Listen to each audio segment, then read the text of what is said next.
comes through. Fresh start in the morning blue. Hey, now blue sky shining down. Left your feet, don't touch the ground. Life it off, let the good times stay. Oh yeah, it's a blue sky day. Oh,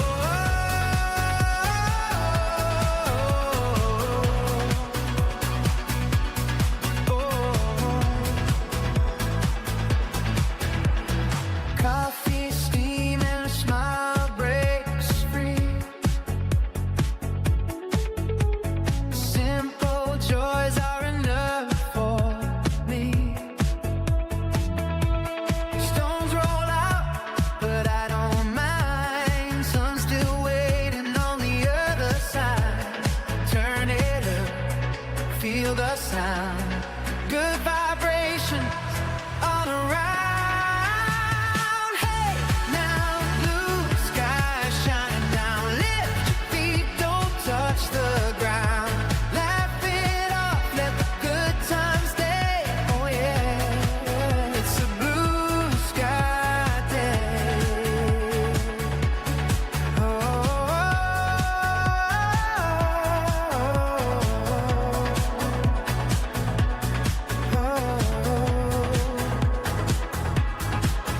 No heavy weight, no looking back. Just open roads and a steady track. Hands in the air, feel the sway. Let the light carry us away.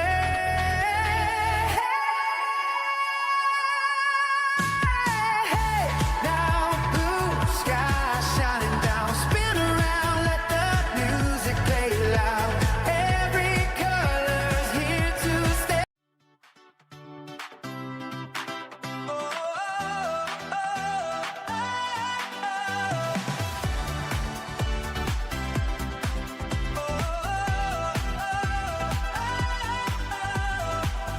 Wake up, sunlight tapping on the door.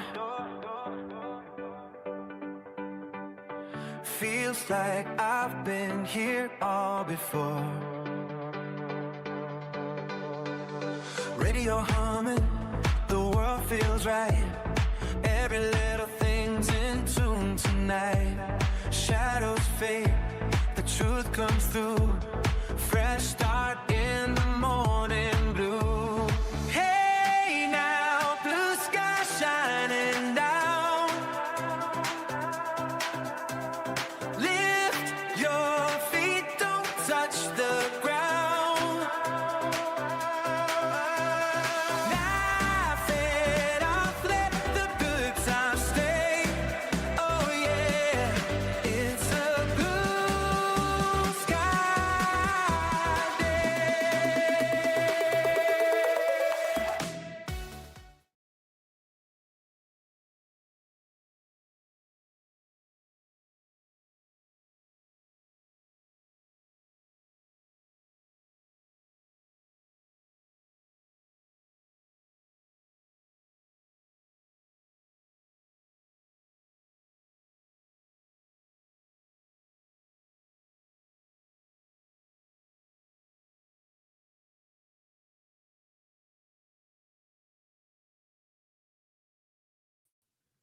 Okay. Hit that like button, share this out with your friends, subscribe to the channel. So do appreciate you being here. It is a huge Friday. Huge, absolutely huge. We've got so much to cover, so I'm going to jump right in.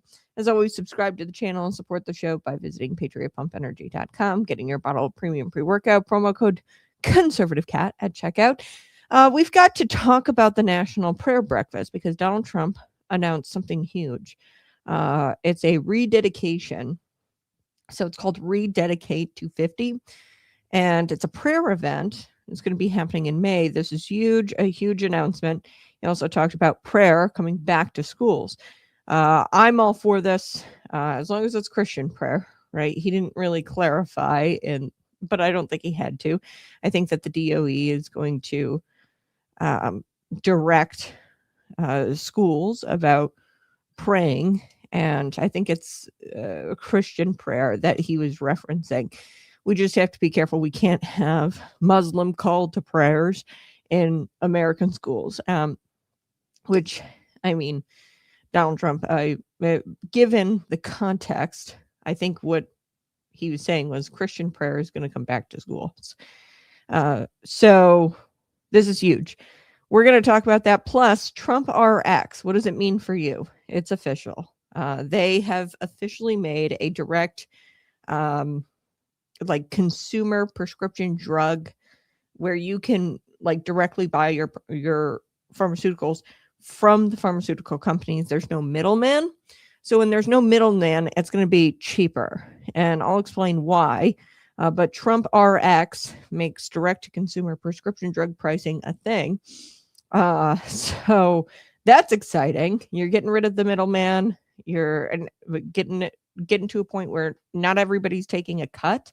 So the pricing is going to be cheaper because you can go directly to the pharmaceutical companies and you can purchase it. And TrumpRx, this website is really fascinating. I took a little gander, quick look, and I mean, I'd say overall, like, the pricing is like 10% less than what it was at for prescription drugs. So we're going to get to that. Plus, we've got to talk about Illinois, because Illinois schools, inside Illinois schools, there is moral collapse happening. They are protecting attackers. They are protecting kids who should be expelled. And beyond that, they are protecting kids that should be locked up in juvenile detention center.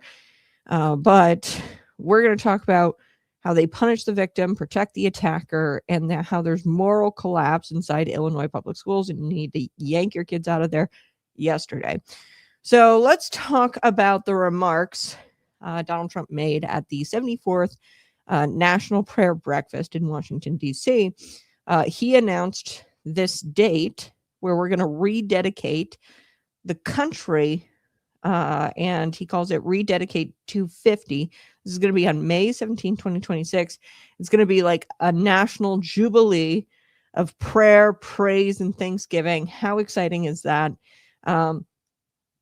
So he took to the podium and he talked about how he's pleased to announce this May 17th, 2026 Jubilee, National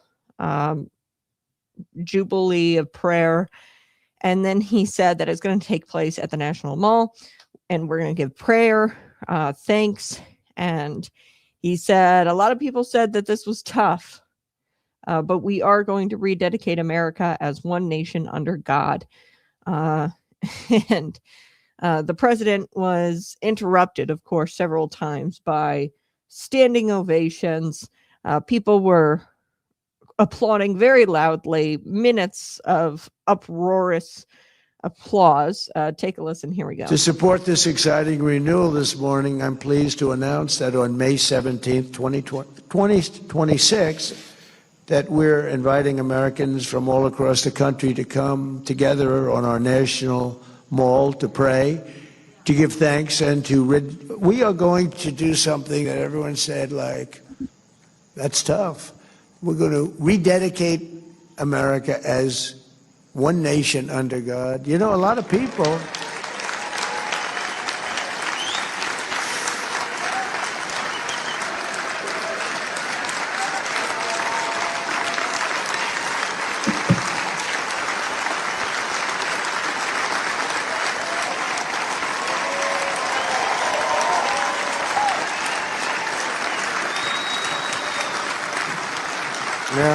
Thank you very much. That's what I mean by the Spirit. It's so incredible to see it. I see it so much. I've never seen anything like it in 1 year. I thought it would take 2 years, 3 years, 4 years to be where we are. Well, we've done it in, really 10 months. We're at 12, but now it's just getting to a level that we've never reached before as a country. But that includes religion. And maybe that's part of the reason that we're doing so well. There's such great spirit. It's all spirit, and it includes religion. I've always said, you just can't have a great country if you don't have religion. You have to believe in something. You have to believe that what we're doing, there's a reason for it.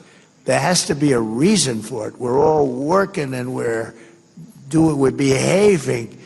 I mean, I behave because I'm afraid not to, okay? Because I don't want to get in trouble. Love this guy. So he said, therefore, I, President Donald J. Trump, United States President, United States of America President, do hereby proclaim 2026 as the year of celebration and rededication. He goes, I call upon every American to reflect upon and celebrate the wisdom and deeds of the heroes of our founding who made the miracle of America possible. I call upon the parents to teach their children about America's inspiring history, heritage, and heroes. So this is huge. He's saying, hey, this entire year, we are going to be praying. We are calling on parents to teach their children.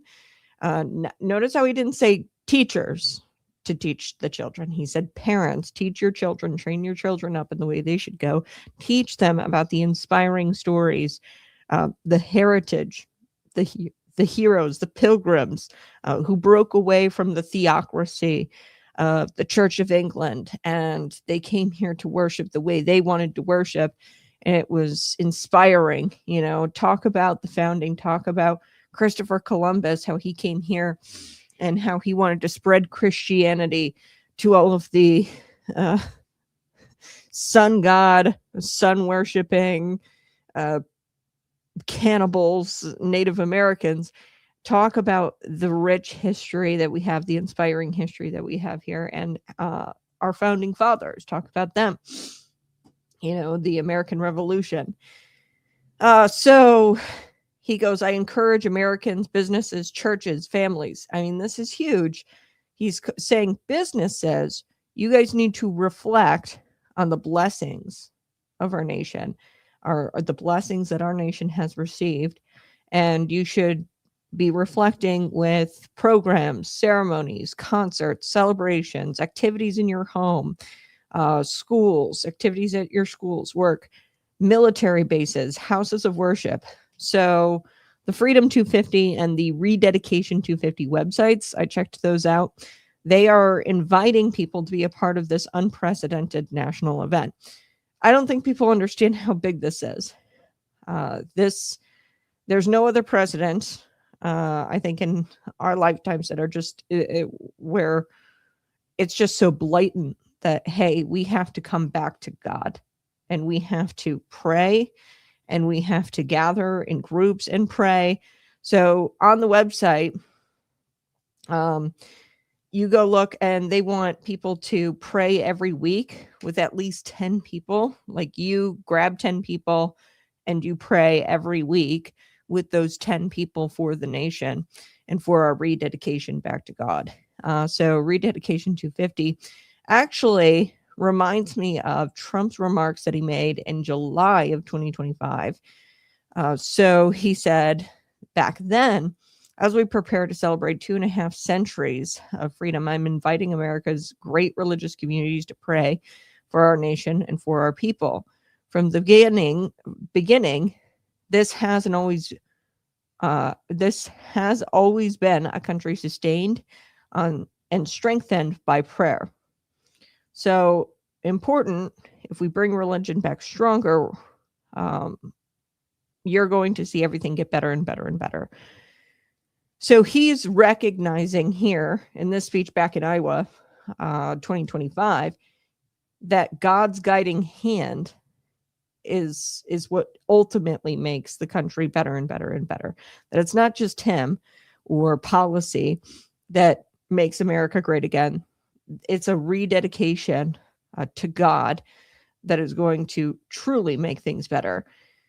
And then he goes on in the Iowa speech. He says, so as we chart our course for the next 250 years, let's rededicate ourselves to one nation under God. So like I said, if you go to the website, in preparation for the big day, May 17th, this momentous, like this is so huge, this occasion. On the website, I was scrolling, the ask here is, what if 1 million Americans dedicated 1 hour a week to praying for our country and our people? Okay, so you yourself dedicate 1 hour to praying every week for the country and for the people of this country. Okay. And then there's an invitation. So they ask you to pray individually on the website. And then they ask you to join at least 10 other people each week for an hour of prayer. So you pray for an hour, then you join 10 people and pray for an hour each week. And then they say, here's the opportunity. As we celebrate 250 years of freedom, this is an opportunity to rededicate ourselves to the principles that gave birth to this land of liberty. As George Washington famously said in his farewell address, of all the dispositions and habits which led to political prosperity, religion and morality are indispensable supports. In vain would that man claim the tribute of patriotism who should labor to subvert these great pillars of human happiness, these firmest props of the duties of men and citizens. Okay, so it is our duty to pray for the country. It is our duty to dedicate this country to God. That's what George Washington is saying there. And we should not exclude patriotism from religion, that they are, that you can't separate the two. To pray for your country and to dedicate this country to God, that is patriotism. Okay, so this is I can't express how my jaw dropped this morning. You've got the president of the United States, and everything comes down from leadership. Okay, if you've got the president of the United States saying these things, it's only a matter of time before your state representative starts saying these things. It's only a matter of time before your school's teacher starts baptizing children in the sinks at schools. We can only hope. But President Donald Trump's remarks here and his call to prayer and rededication reflects a simple truth, folks. A nation is only as strong as its people. And what prayer does, it strengthens individuals. It unites citizens around a purpose, a direction. And we acknowledge this prayer of rededicating the country to God. We're acknowledging God's guiding hand over the affairs of this government, this state, and this country.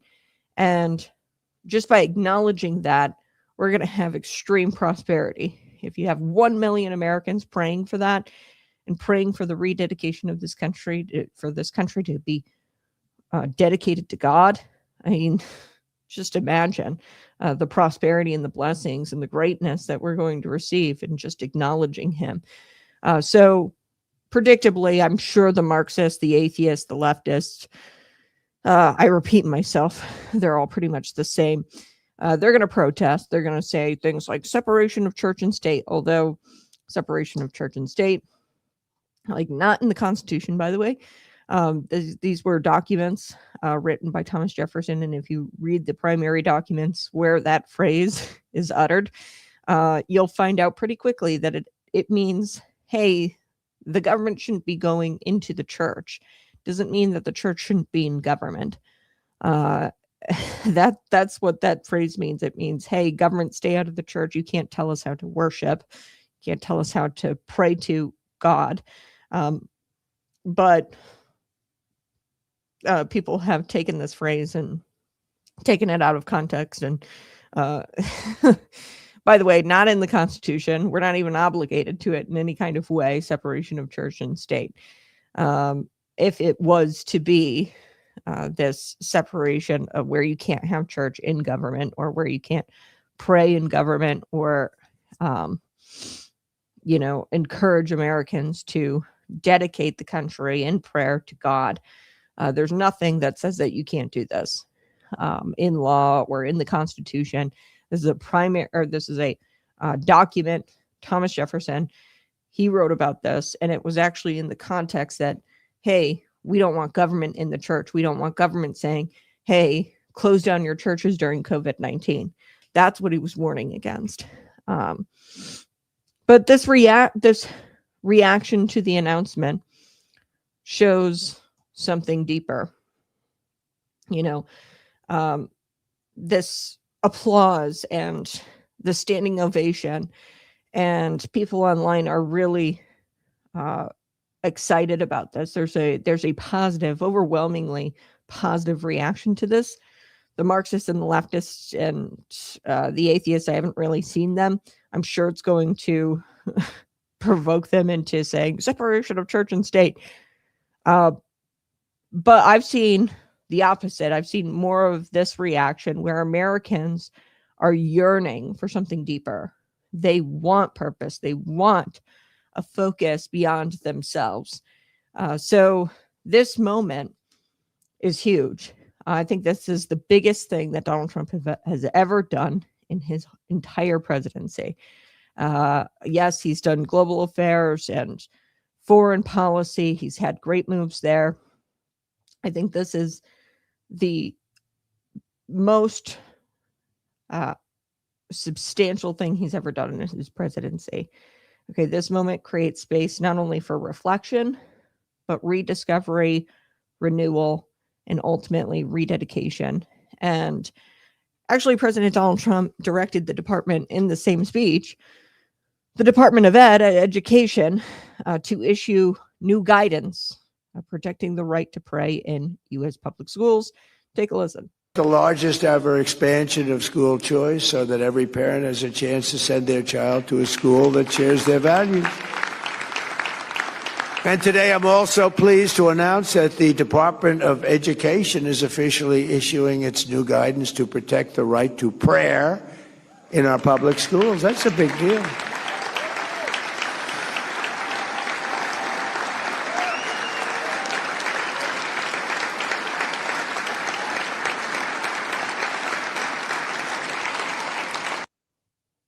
I love it. I absolutely love it. So exciting. Amen. That's a win. He didn't clarify what kind of prayer, but I mean, given the context of the speech, I mean, definitely Christian prayer, I think, is what he's going to be directing the DOE. He's going to issue new guidance on probably how to implement prayer. That would be huge if, hey, let's implement some sort of prayer. That's so desperately what the kids need. Okay, prayer was never a problem in schools back then. My mom said that they opened class with prayer when she was young. Okay, pushing God out is when we started to see all of these problems, kids getting bullied. Kids don't need less faith. They need more of that foundation, more of that Christian foundation, more of the truth, and something steady to stand on. So protecting the right to pray is not forcing religion. It's protecting freedom. And I think that in this country, you're going to have a lot of Christian teachers with just that statement alone, feeling more confident to pray with their children in the class.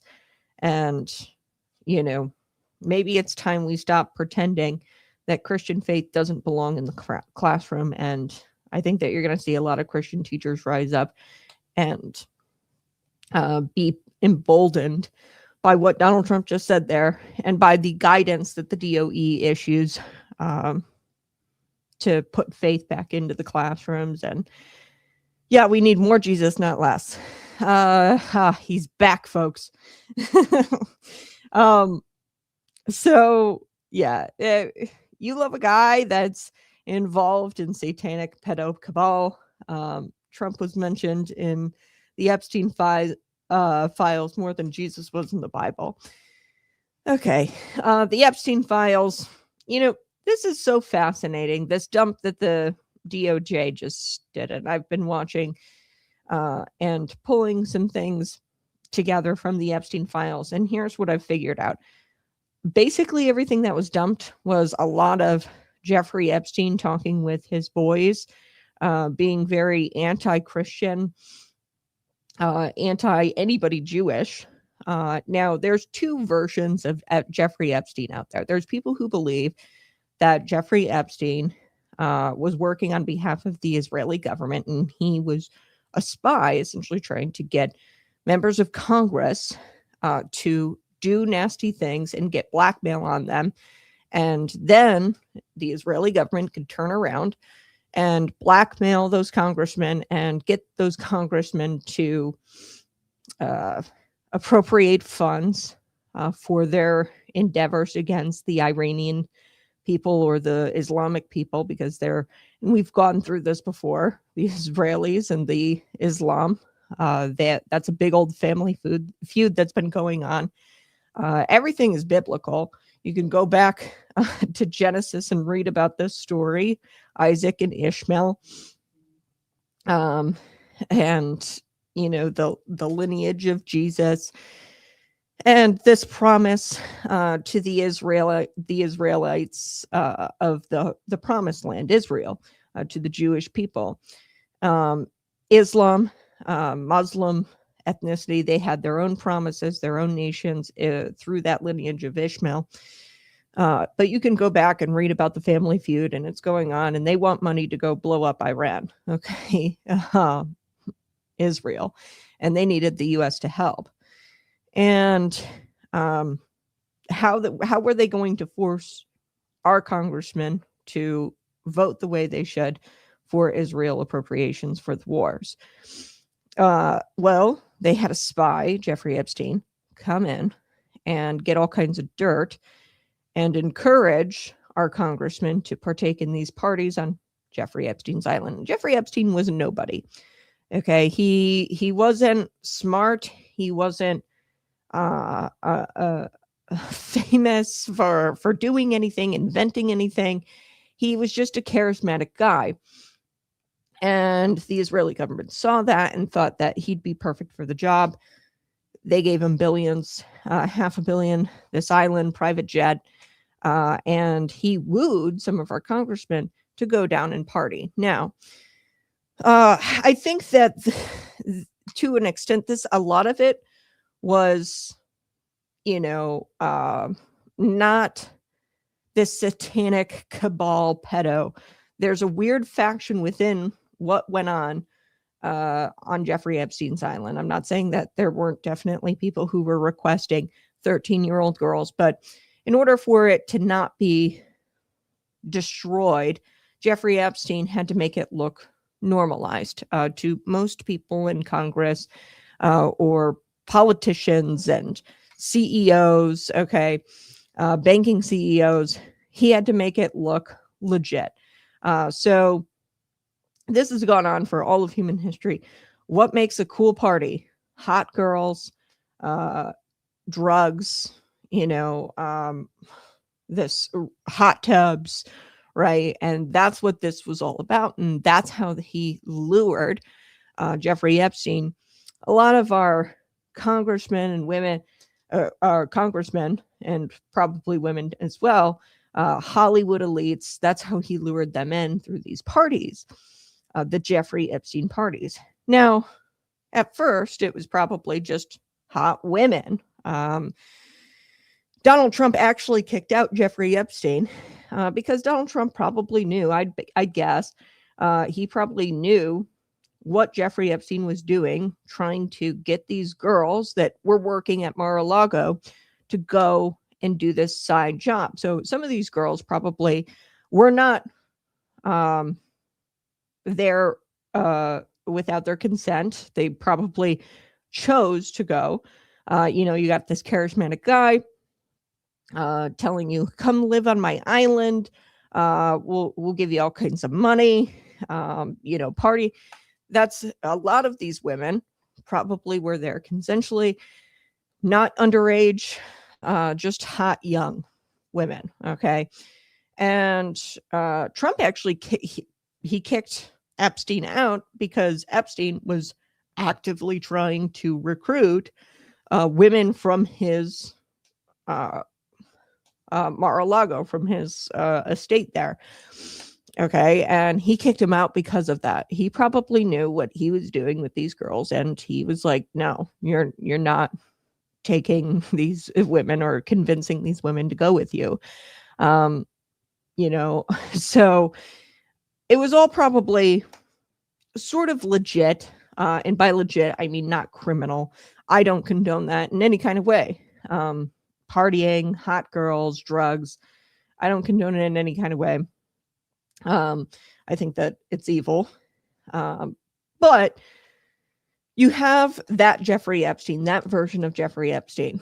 Okay. And he would obtain blackmail. And what he would do would slip barely legal girls in, 18, then 17, then 16. Some of these girls look very mature. And then, there was the trafficking side. I'm sure that there were definitely women who were not consensual.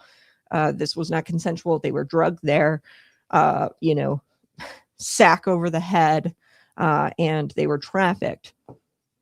I think that there was this weird portion, and there's dirt on, some of the really weird people who were requesting. They became really good buddies with Jeffrey Epstein, and you had the 13-year-old girls, and they were requesting younger girls. I think that there was a really nasty part of this.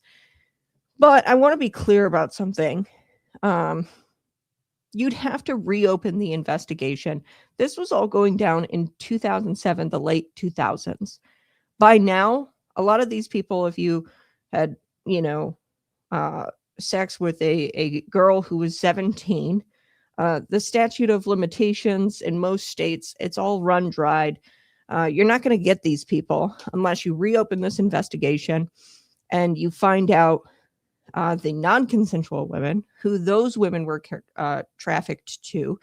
And like I said, there's court-sealed documents. The case is closed. Okay. So everybody's like constantly talking about Jeffrey. And I kind of get where Donald Trump was coming from. At first, I was really upset with him because he said, we're still talking about this. But he's kind of got a point. Like, what are we going to do now at this point?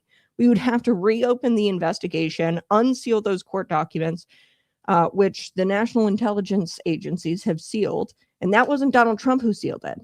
Okay. That was Barack Obama's administration who sealed it, I believe, under his direction. And what, are you going to cause global economic collapse because now you've got banking CEOs? Now, I don't know if those people, like the banking CEOs, the really top people, if they were sleeping with 17-year-olds or if they were sleeping with 13 years old. It's all bad. And we want to know, and it'd be great if they reopened the investigation and unsealed those documents. But you're risking global economic collapse for it. And that's what Donald Trump is probably looking at here. He's like, do we risk global economic collapse? Or do we, where, these people have money, means, and they can fight these charges. Okay, these are people at the very tippity top. Do we reopen it for that? And I would hope so. I would hope that Donald Trump would do that. But at the same time, I get why you wouldn't reopening this, because it would cause global economic collapse. And people no longer trust in the banking institutions. It would cause probably full-blown out wars. Because you're probably going to get some prime ministers that were involved in this thing. And how involved were they? Were they actually sleeping with like 13-year-old girls, or was it like a 17-year-old? I don't know, obviously, because those documents are sealed. I'd love to see them unsealed. But the DOJ, what they're releasing now, none of it's substantial.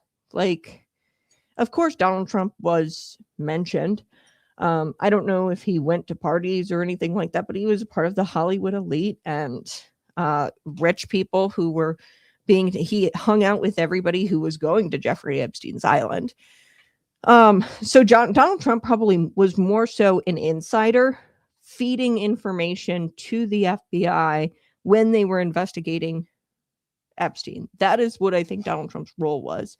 He was a rat.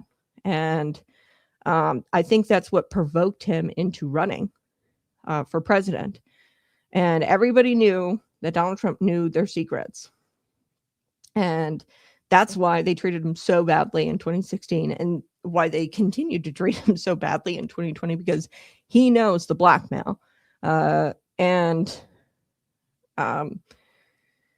he knows that what they were doing on Jeffrey Epstein's island. That's version 1 of Jeffrey Epstein. Version 2 is like where this weird internet, like people like this guy in the comment section, they think that it's like a satanic cabal And I mean, maybe there's a little faction of those types of people that were on Jeffrey Epstein's island, and their court, they were at the tippity top, and those are the people who are named in these court documents that were sealed. We don't know because they're not unsealed, and I don't even think that it's even in Donald Trump's power, perhaps, to unseal those documents. You'd have to reopen the investigation and direct the intelligence agencies to unseal it, and I don't even know if that's possible, like constitutionally, because it was the commander-in-chief at the time who sealed it due to national security, and you can't really like undo those decisions made by prior presidents. If they acted out of national security, they pretty much, if a president acts out of national security, or takes action out of national security and protecting the nation, that has some weight to it. And I don't even think Donald Trump can legally deploy his national intelligence communities to unseal it. But there's this other version where people are like, oh, this is a satanic cabal, and they were eating people, and they were sleeping with infants. A lot of what that is coming from is weird stuff that Jeffrey Epstein was emailing back and forth.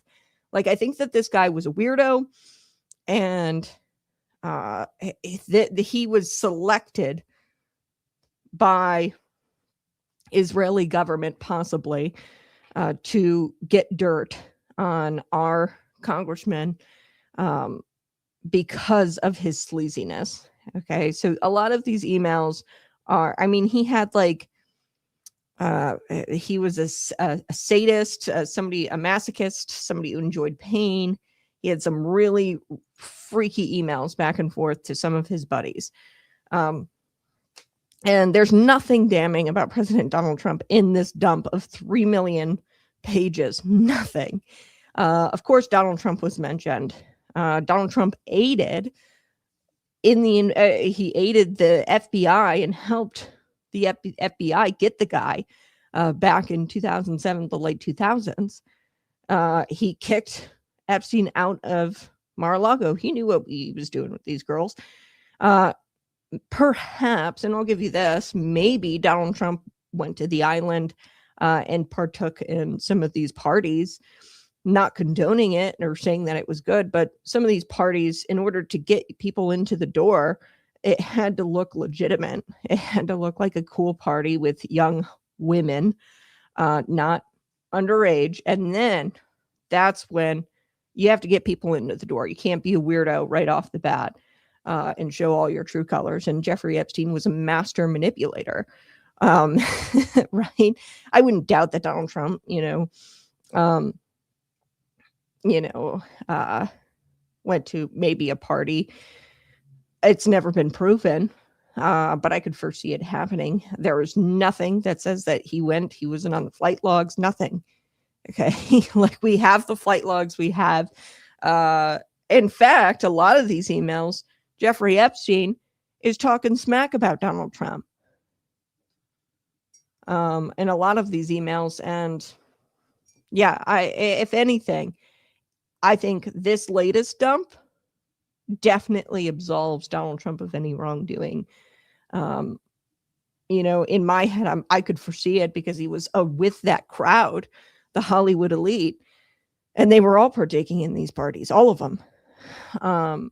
But I think it started out as above board. No young girls above board, and I mean, like, nothing illegal was going on. That's how you get people to come in. So, yeah, I mean, this guy just has Trump derangement syndrome. He never kicked it. Okay, this is just not true. There is an email straight up. That's how I know you don't know what you're talking about, dude. Right here.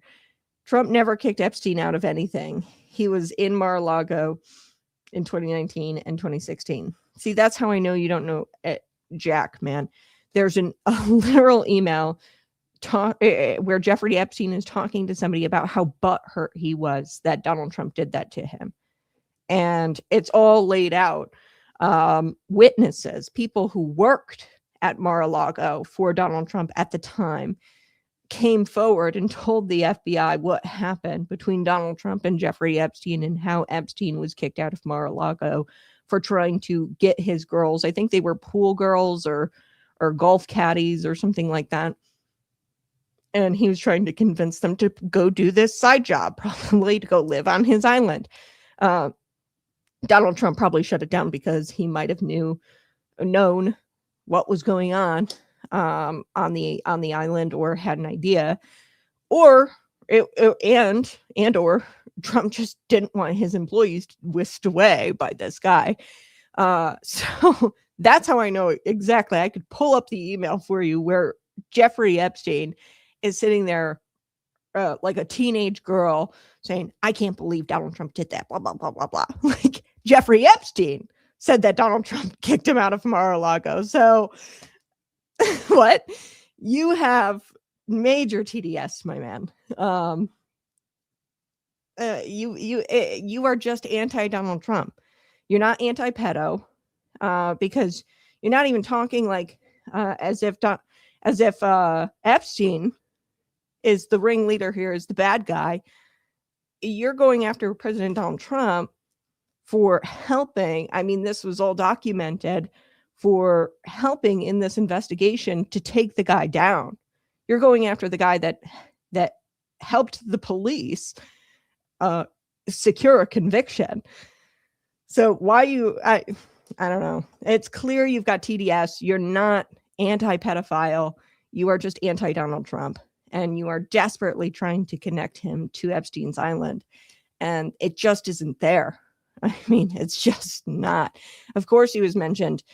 He was mentioned a lot in 2020 in all of these tips sent to the FBI operational center, where they were like, Donald Trump, he had girls at his golf course in 1995, young girls in 1995 at this golf course. And this was a tip that was sent into the authorities. And then they investigated the tip and they found out, oh, this golf course didn't even exist in 1995. So, like, of course, you had deranged losers like yourself sending tips into the FBI in 2020 in order to disparage his campaign. And yeah, I mean, that's enough of Epstein. That's where I'm at with the Epstein stuff. At this point, what can we do? There's nothing that can be done. All the statutes of limitations run dry. This was 20 years ago. The convictions, you're not going to secure convictions, even if it was really creepy, weird stuff that these banking CEOs that I imagine are named in the sealed court documents, or prime ministers, all those people, the high top people. You're not going to secure a conviction because these people, one, have financial means and they'll be able to fight it in court. Two, was it even to the extent of like human trafficking, non-consensual, or was it like a 17-year-old girl situation? Three, if it was, a 13-year-old girl situation, human trafficking, non-consensual stuff, yes, that should come out. But can Donald Trump and can this administration do it constitutionally? There was national security or national intelligence communities that sealed up those court documents, closed the investigation. That wasn't Donald Trump who did that. That was Barack Obama and the Biden administrations. They closed all of this up and didn't investigate. So there you have it. I mean, there's nothing that Donald Trump can do at this point. You could try to unseal those court documents, but even if you do, what is it going to do? It's most likely going to cause people to have no trust in the institutions, the banking, global economic collapse. Prime ministers are going to be possibly named and cause global conflict. So yeah, the Epstein thing, I'm kind of annoyed by it at this point. Like, yes, I want the names of the people that the humans were trafficked through, but there's no getting it. So yeah, President Donald Trump, let's talk about something else today. Smash that like button, share this out with your friends, subscribe to the channel. He talked about TrumpRx. So what is TrumpRx and what does this mean for you? So the Center for Medicare and Medicaid Services, CMS Administrator Mohammed Oz, Dr. Oz, and the Airbnb co-founder and chief design officer of the website here, chief design officer of the United States, Joe Gebbia, they launched the Trump administration's new direct-to-consumer website for prescription drugs. This is TrumpRx.gov. So cool. I've been thumbing through the website. It launched yesterday, and Trump, he opened by saying, we're here this evening to celebrate the launch of one of the most transformative healthcare initiatives of all time. There's never been anything like it. Starting tonight, dozens of the most commonly used prescription drugs are going to be made available to you at dramatic discounts. Consumers can go to the website, TrumpRx.gov. For years, politicians in both parties have promised to bring prescription drug prices down and make healthcare more affordable. They have failed. Take a listen to Donald Trump's speech. Here we go. Here this evening to celebrate the launch of one of the most transformative healthcare initiatives of all time. There's never been anything like it. Starting tonight, dozens of the most commonly used prescription drugs will be available at dramatic discounts for all consumers throughout a new website. It's called TrumpRx.gov. That's TrumpRx.gov. For years, politicians from both parties have promised to bring down prescription drug prices and make healthcare more affordable, but they all failed. It was all words as usual. They failed, and they failed badly. They tried doing this, some of them, most of them didn't even try, because they never really had a shot at it. But I'm actually getting it done, and it is done, actually. This launch represents the largest reduction in prescription drug prices in history by many, many times, and it's not even close. You're going to see numbers that you're not going to believe. So I love thumbing through a new website. I thumbed through this new website. You kind of just type in TrumpRx.gov. It takes you to the website. It doesn't buffer, which is a great sign, unlike Barack Obama's healthcare.gov.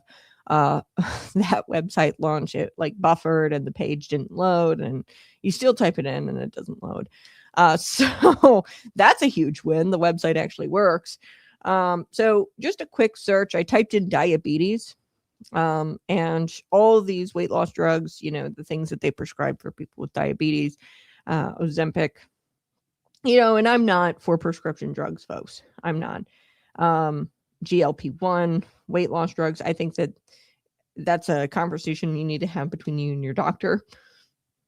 You know, I actually have diabetes runs in my family. And I've always said natural is best. Right? Homeopathic is best. I'm not one for prescription drugs, personally. Okay. But a lot of Americans rely on them. And, you know, that's between you and your doctor, I suppose. But they're expensive. And I'll tell you why they've been so expensive in the past, and why when I'm thumbing through this website, I look at these prices, they're down 10% less from normal. Okay. So you go to TrumpRx, you look at these prices of like some of these major weight loss drugs like Ozempic. Those are down by 10%, at least the diabetes ones. Okay, so most popular pharmaceuticals here, that you're going to see a 10% discount. And here's why. Well, first I'm going to play this other clip from Donald Trump. And then I'll tell you why these pharmaceuticals, these prescription drugs have been so pricey in years past prior to TrumpRx. It's because there's a middleman taking a cut. And what this government website does, it cuts out the middleman, and you can purchase your prescription drugs directly from the pharmaceutical companies, and you don't have to pay or pay a cut to the middleman But take a listen. Here we go. We'll see dramatic reductions in the cost of popular weight loss drugs known as GLP-1s. GLP-1s.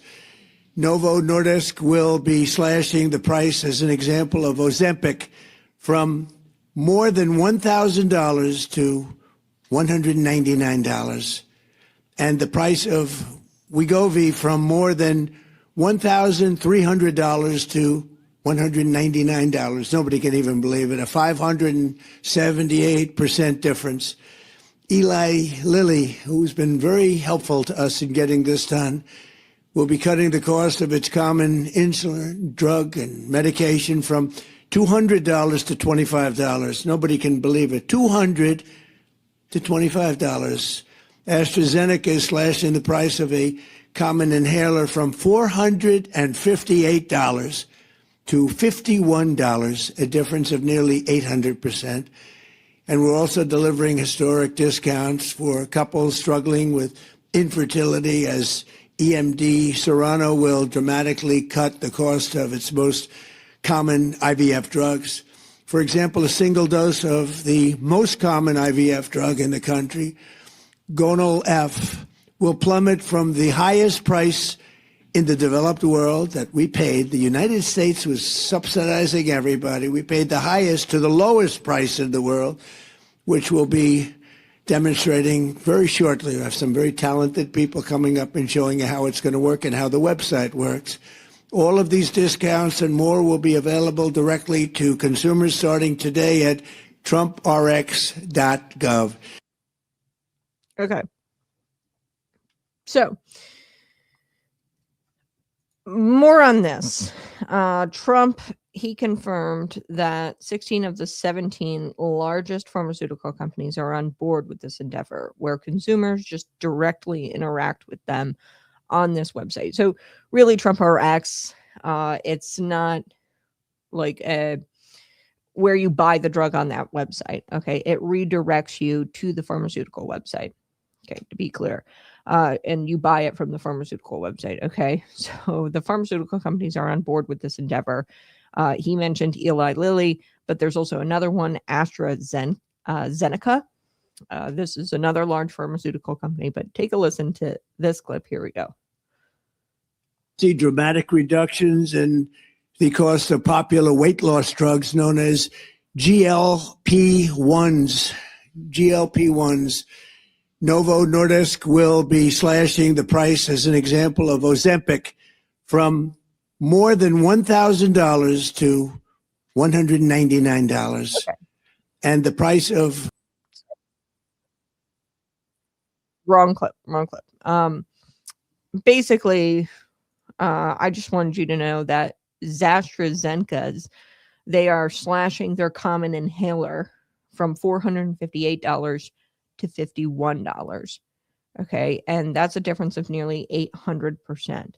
That's what I want you to have in your brain. And all of the stats that Donald Trump rambled, the price cuts, I want you to keep that in your brain, because this is the biggest thing to happen in decades.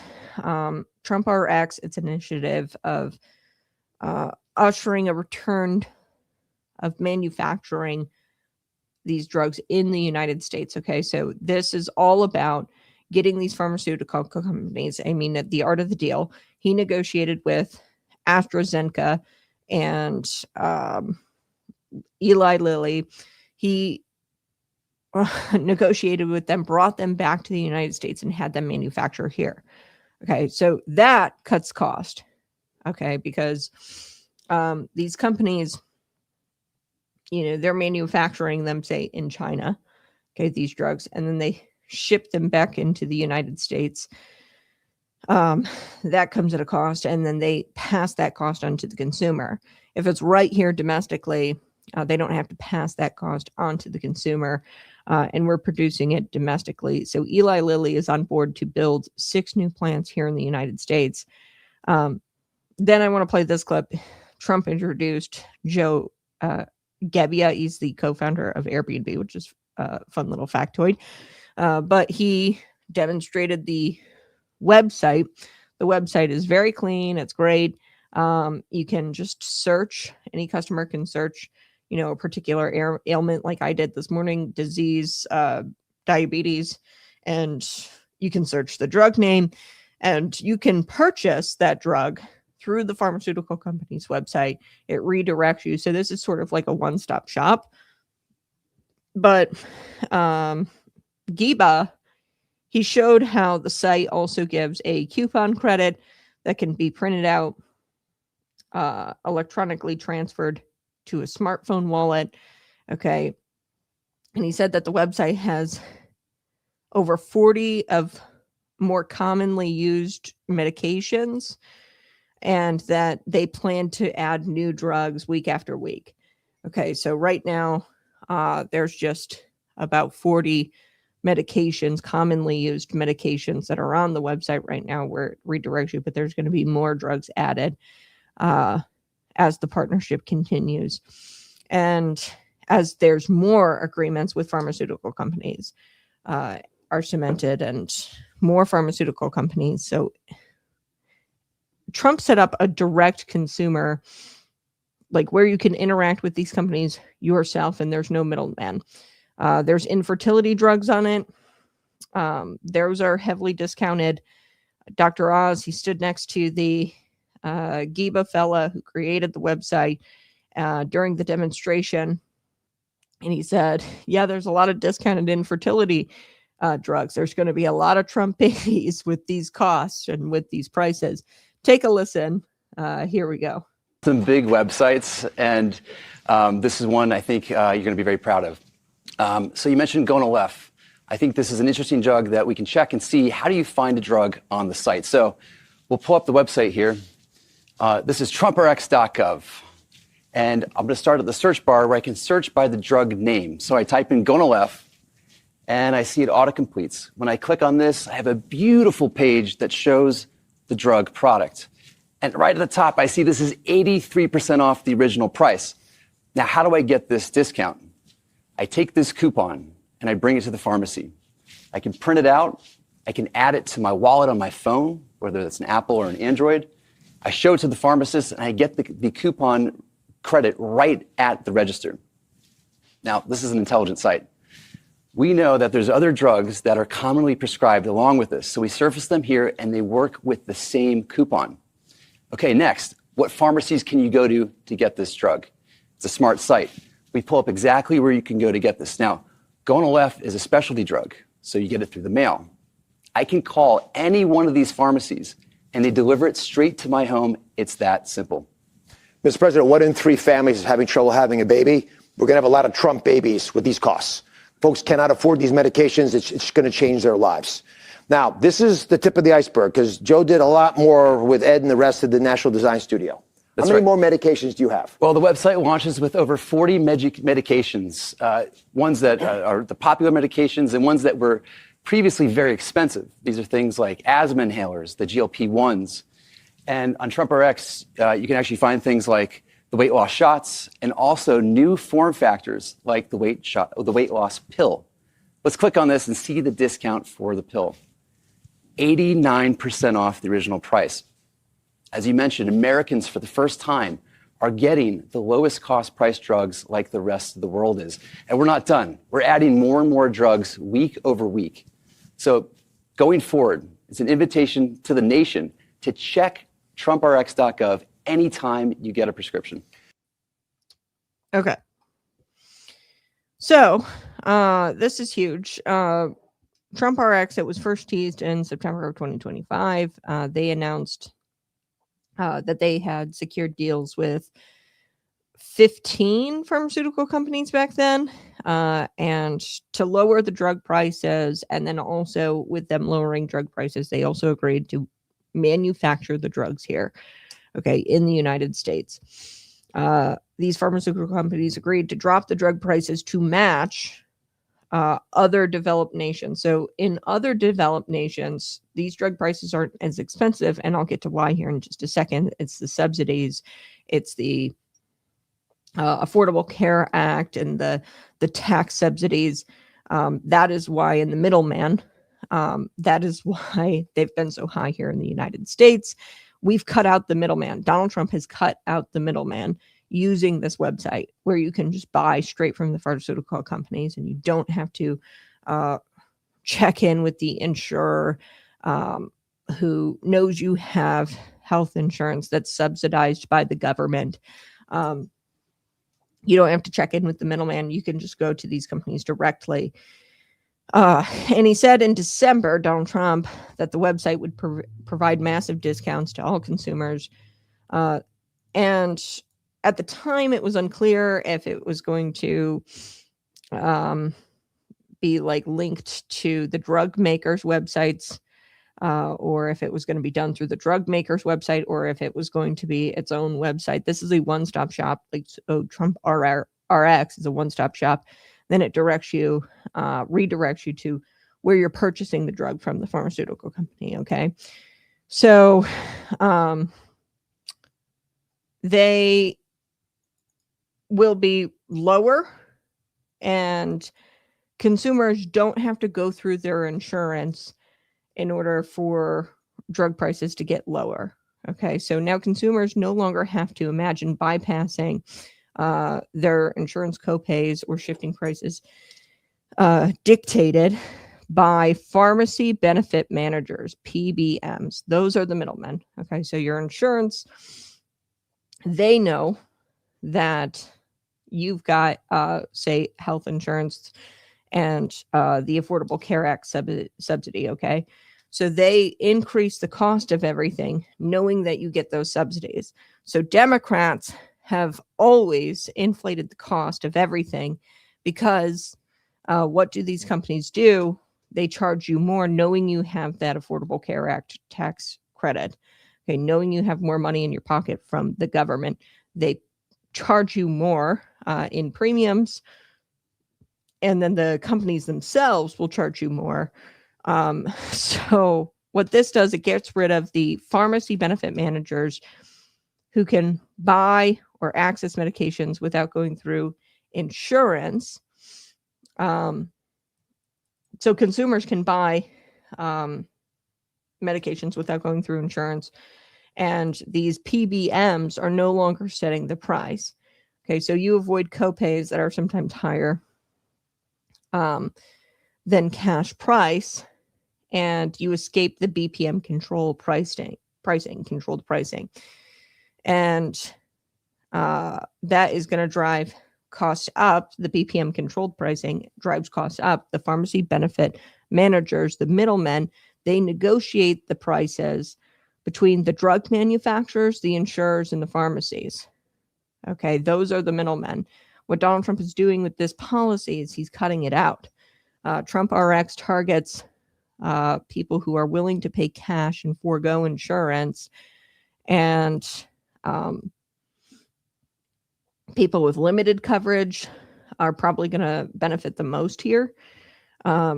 With TrumpRx, the site is not expected to sell drugs directly to American patients, but it acts as a central hub, like I said, and it points them to drug makers that are offering discounts on certain products on their own direct-to-consumer sites. Okay, so a lot of these reports are going to come out and they're going to say it's risky. Buying directly from a pharmaceutical company is risky.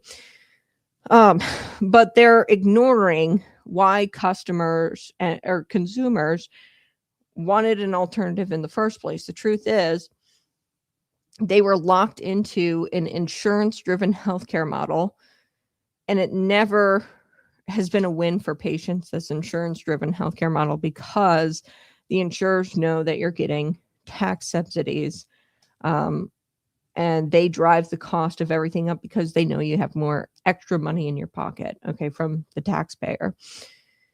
So if it were, lawmakers wouldn't be losing their minds, okay, if it were this insurance-driven healthcare thing, okay, because if you vote for the affordable tax credit and you're one of those Dems who constantly are throwing money at these insurance companies to bring the premiums lower, bailing out these insurance companies with all kinds of dollars to try to bring those premiums lower, to bring the cost of these things lower.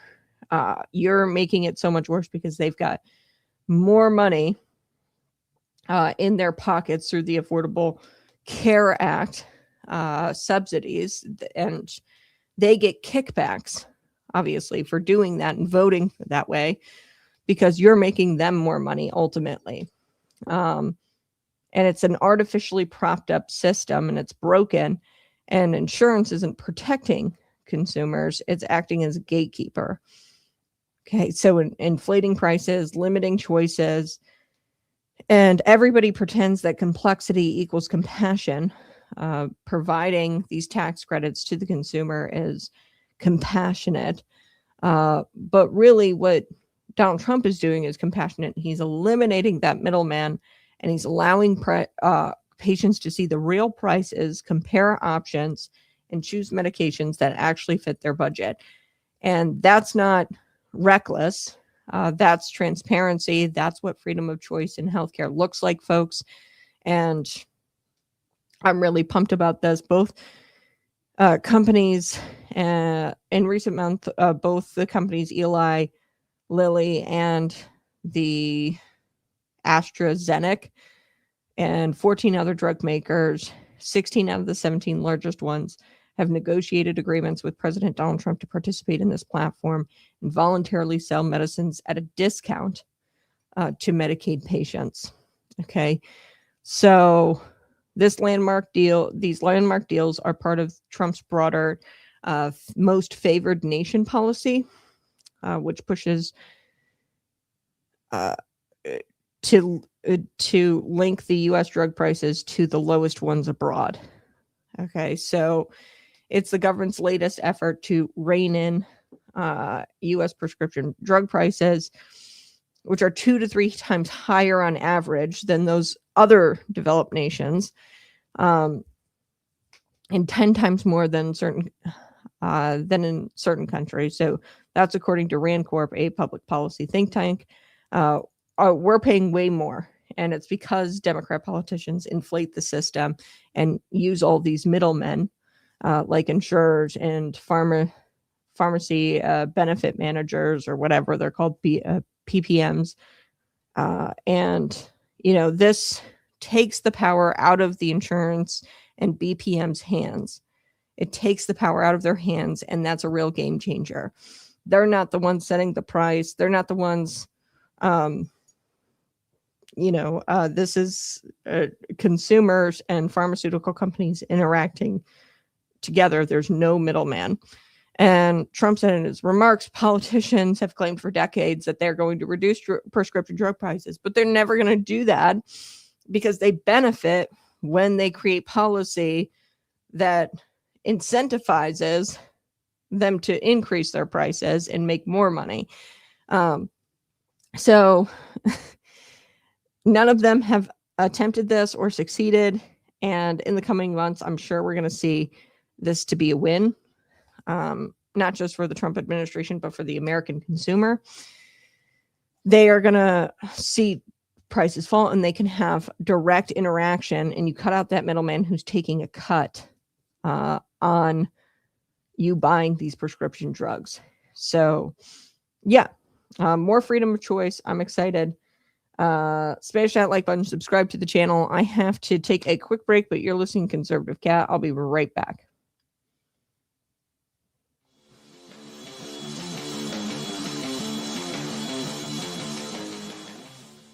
Hey, you're listening to the Conservative Cat Clips. This is the place where we don't call 911 first. Nope, we pray, we prepare, and yes, we pack heat. Every time there's a tragedy, the media and the Democrats, they start crying, do something, do something, and do something. And what they mean is more laws, more bans, and more restrictions, not on criminals, mind you, but on law-abiding citizens.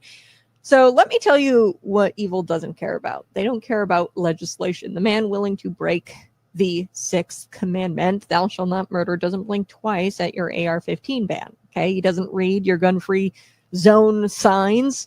He sees those signs and he says, this is an invitation for me. Gun control doesn't stop evil. It disarms good people. The founding fathers didn't give us the Second Amendment so we could go hunting. They gave us the Second Amendment to protect ourselves against tyrants, both foreign and domestic. And newsflash, tyrants don't tend to announce themselves. They come wearing smiles and waving around fancy policies.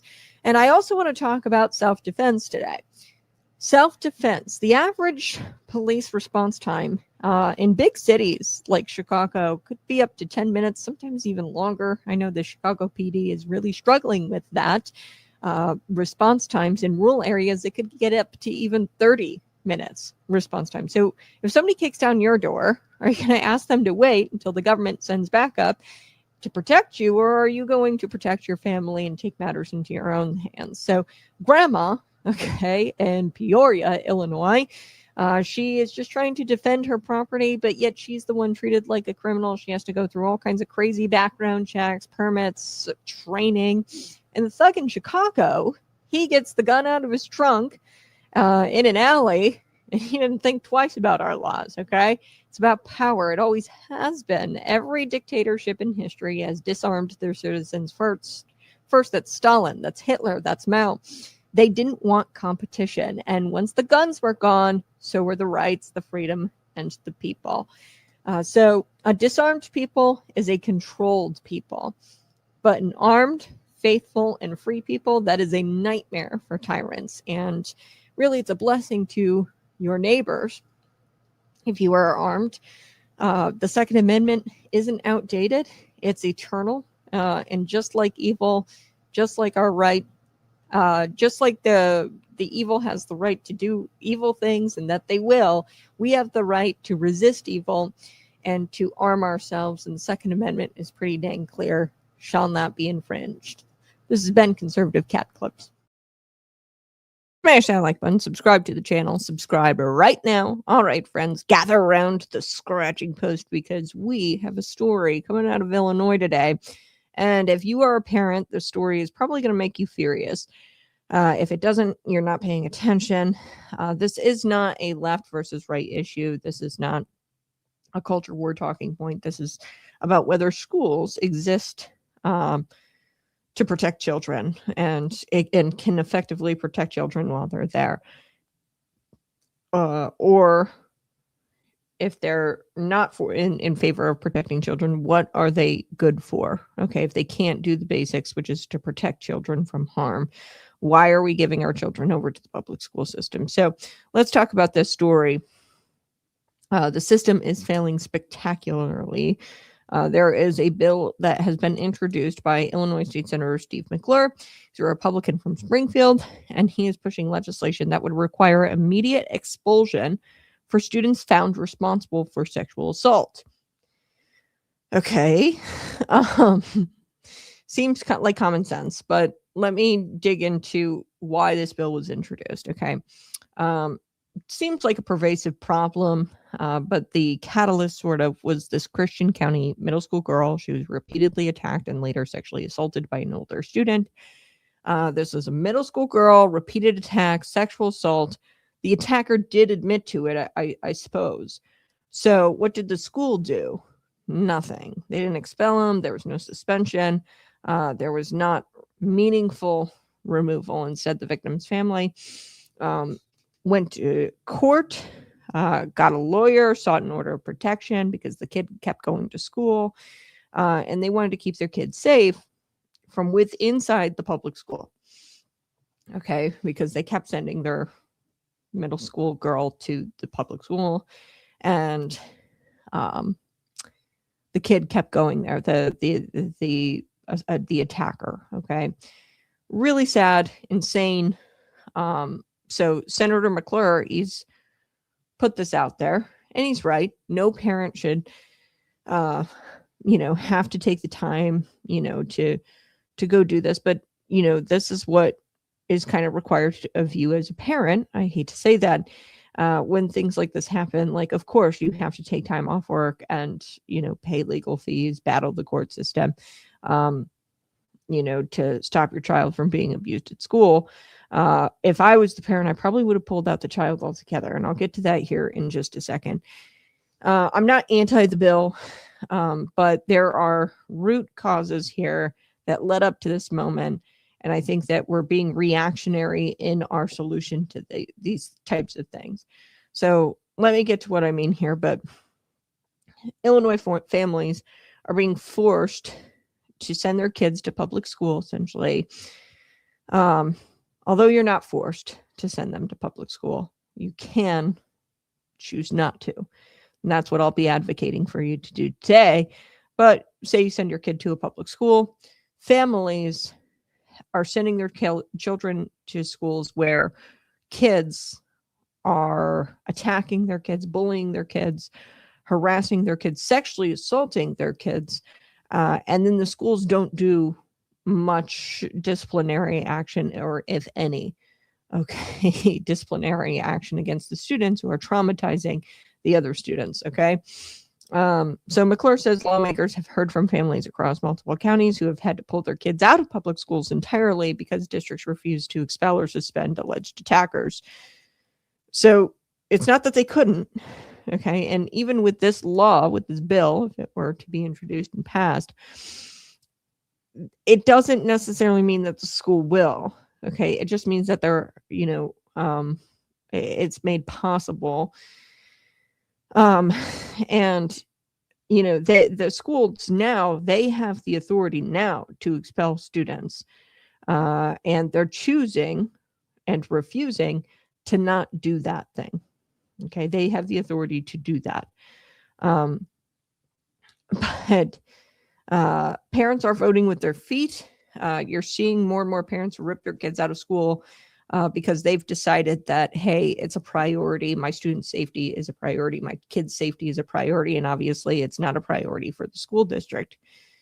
So I'm going to say that this is obviously a result of years of soft on discipline ideology. There have been state laws passed that make it harder to expel students in the school districts complying with the state law. They adopt the state law and they don't expel and they don't issue hard discipline. They've adopted this soft discipline ideology in these school districts, and they treat violent acts, sexual acts as a learning opportunity in these schools. It's not a learning opportunity. You have to discipline the child. Spare the rod, spoil the child, right? So some acts are not learning opportunities. Some acts are heinous crimes and should be treated as such. And we're not doing that in our school districts. So that's what prompted this bill. And here's where it gets absurd, because Illinois law requires immediate expulsion for students who bring weapons into schools. So say you bring a gun into school, you're expelled immediately. Say you bring a knife into school, expelled. Brass knuckles, expelled.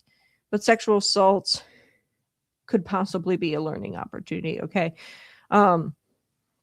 so this would say, hey, default, if a student commits sexual assault and it's found out, and the board comes to a conclusion in their investigation that this student did in fact sexually attack another student, then you have to issue a 1-year default expulsion if that's found out. So that's what this bill does. Default 1 year. It could be more, it could be less, or it could be more, but default, it has to be that 1 year. So that's how I understand the bill. Because apparently sexual assault, they think that could be managed in a meeting or a counseling session. So let me get this straight. A kid brings in an object, say a knife or brass knuckles, to look cool in front of his friends. He's removed from the school immediately for a year. That's how state law exists currently. But this student who actually commits sexual assault, and that's found out by the board investigation, that student can stay in the school, sometimes sitting next to the victim on bus rides, in the classroom. There's no default expulsion for that. Victims are being forced right now to sit in the classroom, ride buses, attend school events with the person who assaulted them, because the schools aren't forced to expel the attacker right away, like they are forced. The schools are forced to expel those who bring weapons into school right away. So victims being next to their attacker in school, that's psychological torture. There's irreversible harm there, yes. And if you were a great parent, you'd pull them out. You know, if the school's not doing your job, you have to do your job, and don't send your child who's a victim to the same place where their attacker is at. Give up your convenience. I don't give a crap, right? And that's what happened, you know, in this case. You've got parents pulling their kids out of schools. They're going and getting order of protections, you know. So the bill, it doesn't say accusation alone. That's important, because you could have like a he said, she said thing, and it's not automatic expulsion based on accusation. The school board has to conduct an investigation.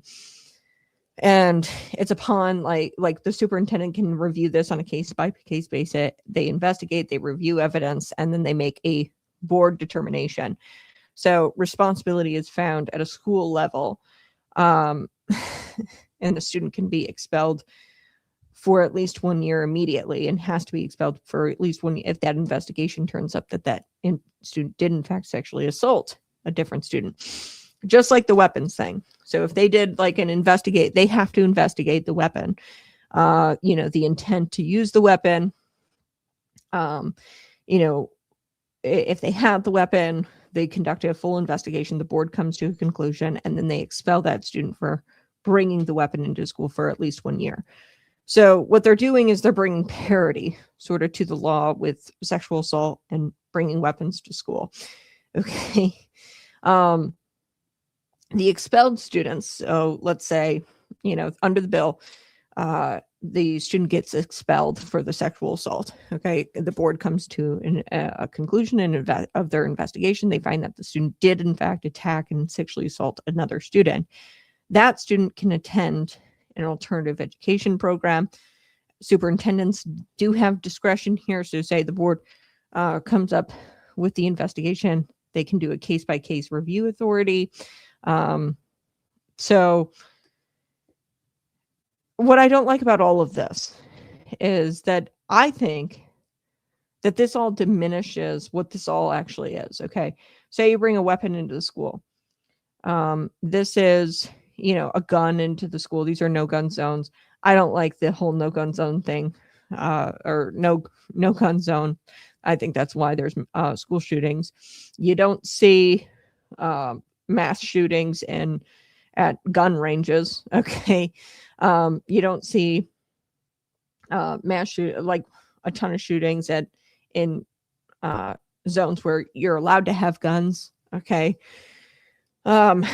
You're kind of making the kids sitting ducks by making them these places no gun zones. Anyway, I'm not for the no gun zones, but that's the law. Okay. If a kid brings a gun into school, and the law is a FOID card. Okay. That's existing law in Illinois. If that's going on, then we have to treat this like it is a crime. Okay. So what this does, it doesn't replace the criminal prosecution. This bill, it just kind of adds to it. You can still criminally prosecute. But what I don't like about this is that it doesn't go far enough, and it doesn't address the root problem. Like, this is criminal. Okay. Having these cartoon investigations conducted by the school is a little ridiculous. What needs to happen is our law enforcement has to get involved in these situations, and these kids need to be placed in a juvenile detention center, and then expulsion kind of becomes like irrelevant, right? Like, expulsion, yes, of course, but we need to fix the fact that these kids are breaking the law. They're not being held accountable when it comes to the law in our state. And you know, I don't know why the board would conduct an investigation. What needs to happen is the law enforcement needs to conduct an investigation, and it should just be a given that this kid is not allowed to return back to school until criminal prosecution either absolves him or her, or convicts him or her. Okay. So we should be reporting this to law enforcement and not dealing with it via cartoon investigations, as I would like to call them, because these are crimes. These are not let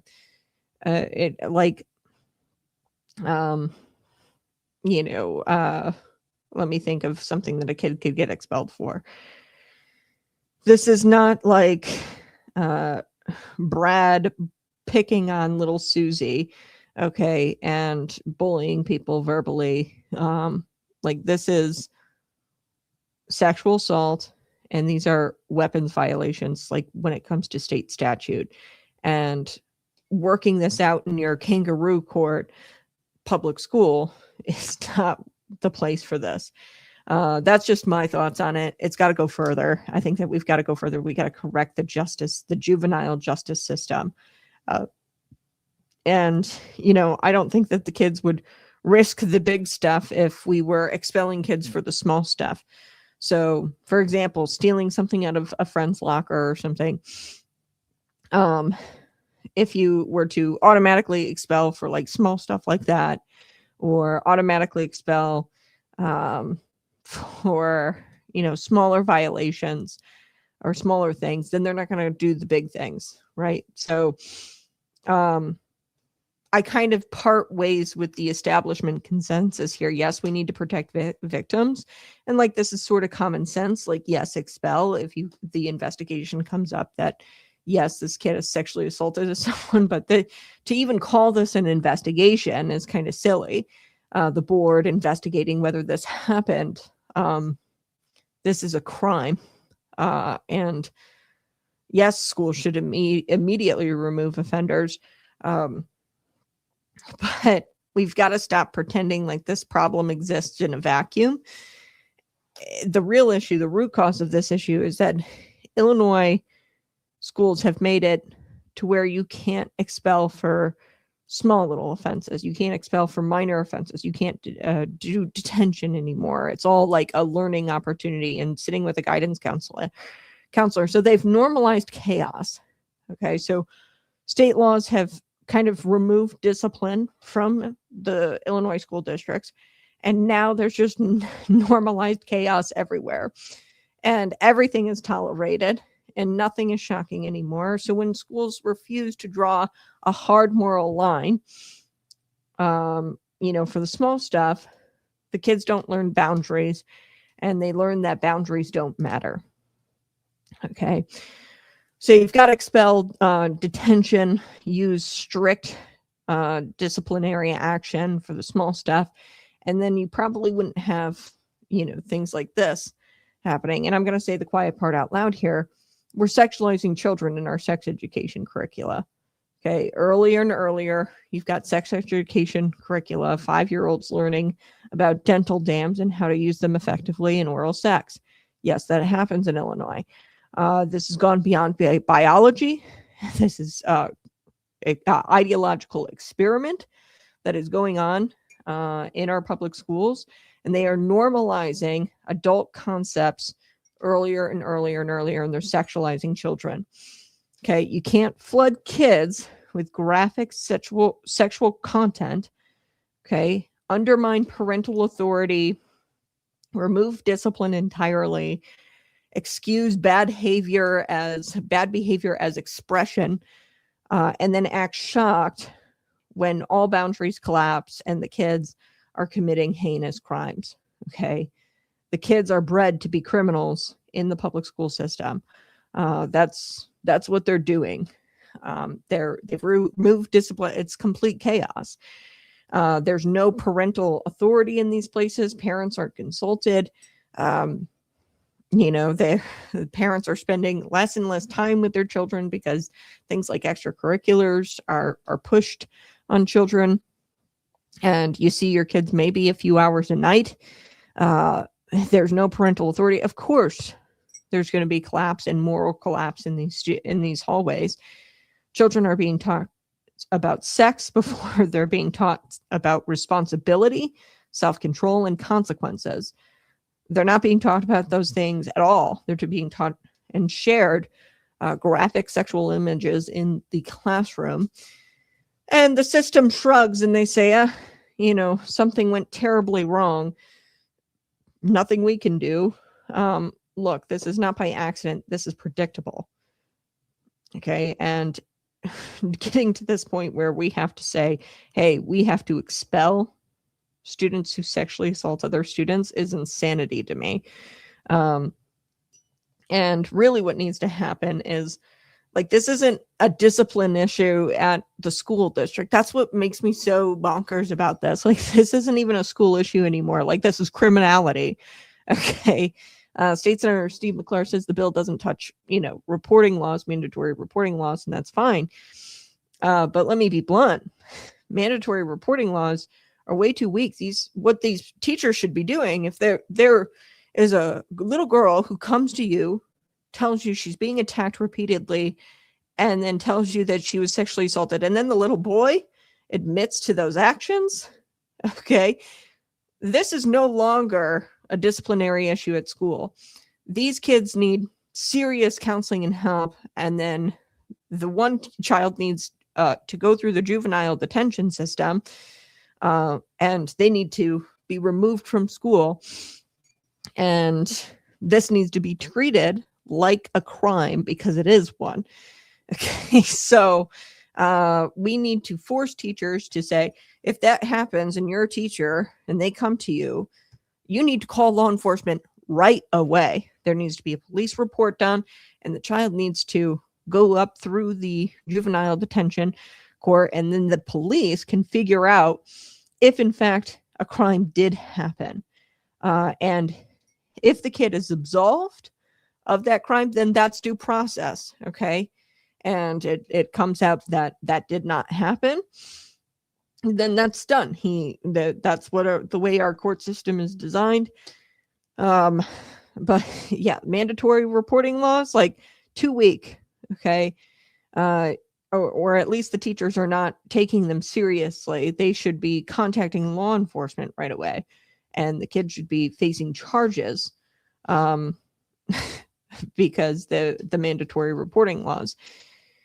So if a school knows or reasonably suspects that a sexual assault occurred, which, a kid coming to you and saying that it did that's reasonable suspicion, there's zero discretion on the school's part. Okay, this is not an internal handling, no delays, no reputation management. Law enforcement needs to be called, child protection services need to be called, and they need to be involved immediately. And the expulsion issue, shouldn't even be an issue. Yes, both kids shouldn't be attending school until this is worked out through the court system. That's my thoughts on it. This is a juvenile who commits a heinous act. They should not be shuffled back into school and into an environment like nothing happened. If you as a school teacher or an administrator suspect something like that's going on, you have an obligation to contact the police, and the police also need to take it seriously and then prosecute the child, and from there, sentencing, juvenile center, whatever the sentencing may be. So we have to correct that as well, I think. I think that's where the problem is at, is teachers probably aren't even one reporting it to the police. Number two, I think that the police get it and then they kind of dismiss it. And there's not real prosecution, and they don't take these things seriously. We need to take law enforcement and prosecution and justice seriously in this state, even if it is children. Okay, much like the Safety Act, we can't just slap the wrists of people and slap the wrists of juveniles who are committing heinous crimes. Okay, some acts warrant juvenile detention, not counseling circles or meetings. Okay, and I'm not trying to be anti-kid here, but we have to protect victims of crime and future victims of crime. And that's what this is. It's crime. So the expulsion thing, but expulsion wouldn't even be necessary if the kid is, going through the court system. There's an automatic order of protection put in place. Like if the cops are doing their job right, things like this, the kid wouldn't be going to school. Okay. And I get it. Like the school should, issue an expulsion, but like that, we shouldn't even get to that point, right? If your child refuses, if they refuse to protect your child, you have to remove your child from the school as well. Okay. I know it's disruptive to your life. I know you may think it's unfair. And, it might be heartbreaking for you to rip your kid out of school when something like this happens, but your child's safety matters more than the system's convenience it provides. So if the kid is allowed and the school doesn't take it seriously and report it as the crime it is, and then the law enforcement doesn't take it seriously, they continue to let the child go to school, yeah, you're going to have to pull your kid out. If the schools are consistently failing at doing their most basic job, which is to keep kids safe, and if law enforcement is not keeping your kids safe, then we need to stop giving a reason for these schools to exist. Okay, if the schools consistently fail at their basic job, which is just to keep the kids alive and safe while they're there, we need to stop giving a reason for these schools to exist. So public schools are not entitled to your child. They are not your masters. They are servants.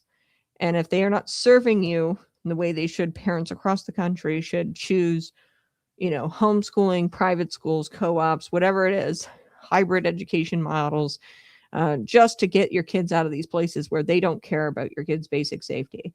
And it's not because I'm anti-education. It's because I'm pro-child. And you should love your child enough to pull them out of these places. These institutions fail.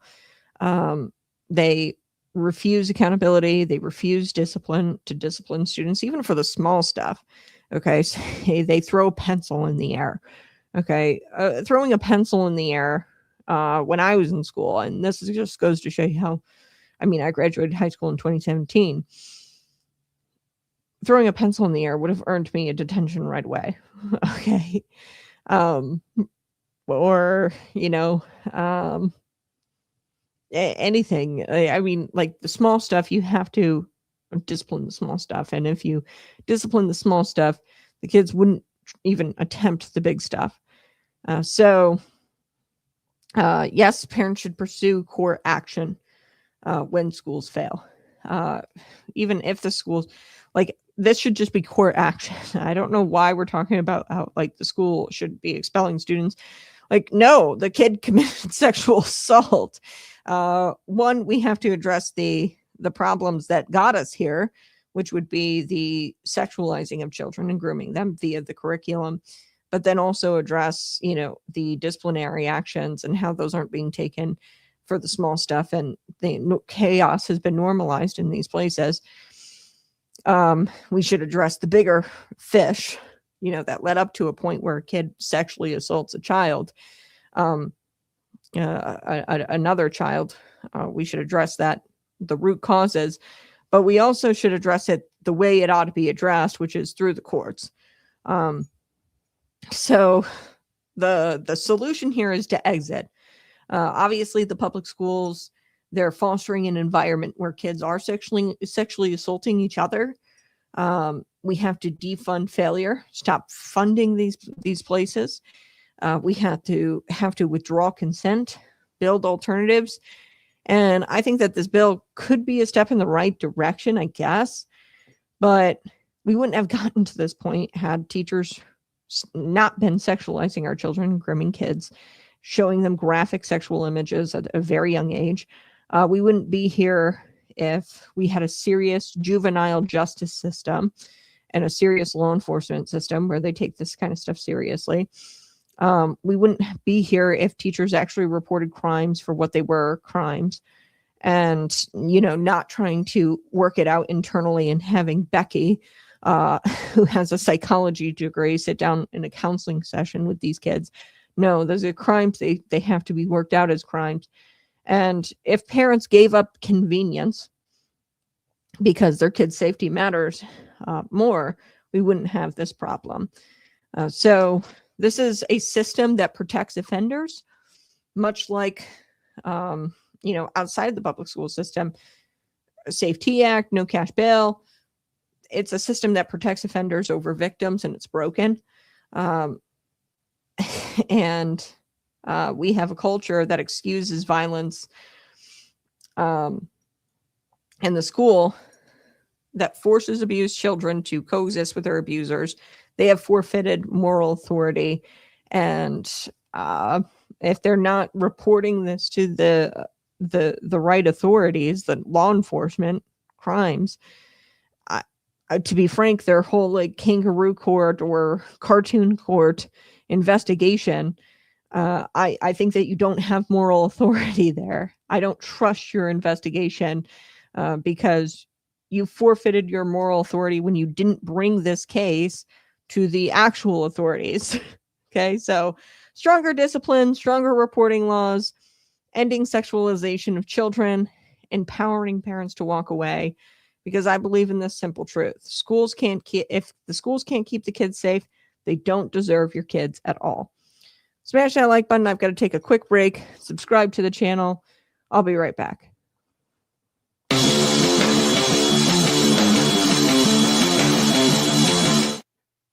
Welcome to Conservative Cat Clips, where the claws come out and the truth lands hard. I'm your host, Cat. Today, we're pulling back the curtain on something that ought to make every Illinois taxpayer's blood boil.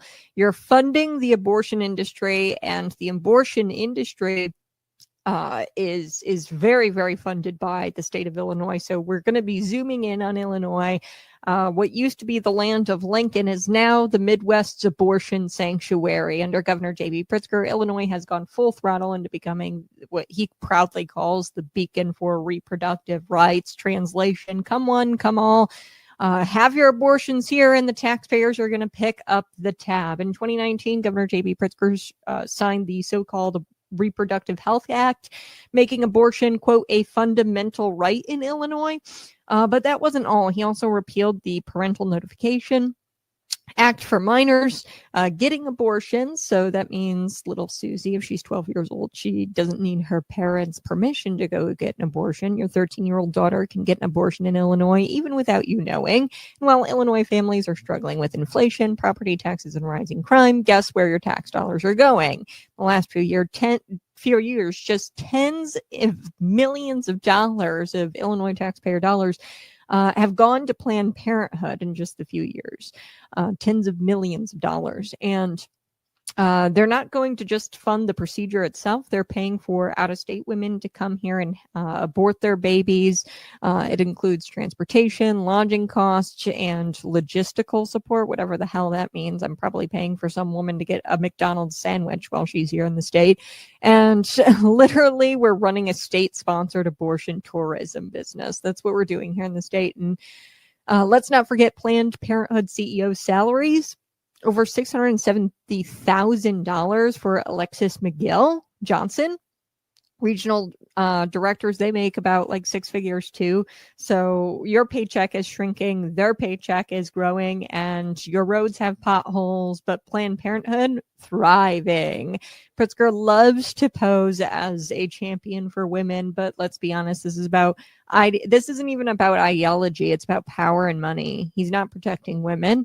He's protecting Planned Parenthood's bottom line, and all of these people raking in that CEO cash. And Illinois is now the abortion capital of the Midwest because he made it that way. Governor J.B. Pritzker. Illinois used to be about opportunity and family values. Now it's the go-to state for late-term abortion. Over 46,000 abortions in Illinois were done in 2022 or 2023 alone. 46,000 in Illinois alone, and many of you paid for that.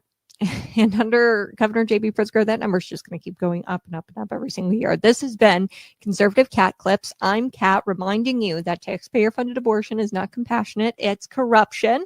And all of these people are making tons of money. And it's time we demand real leadership. It's time we step up and demand that they stop funding this madness. It's time we stand for life here in the state of Illinois. What do you think?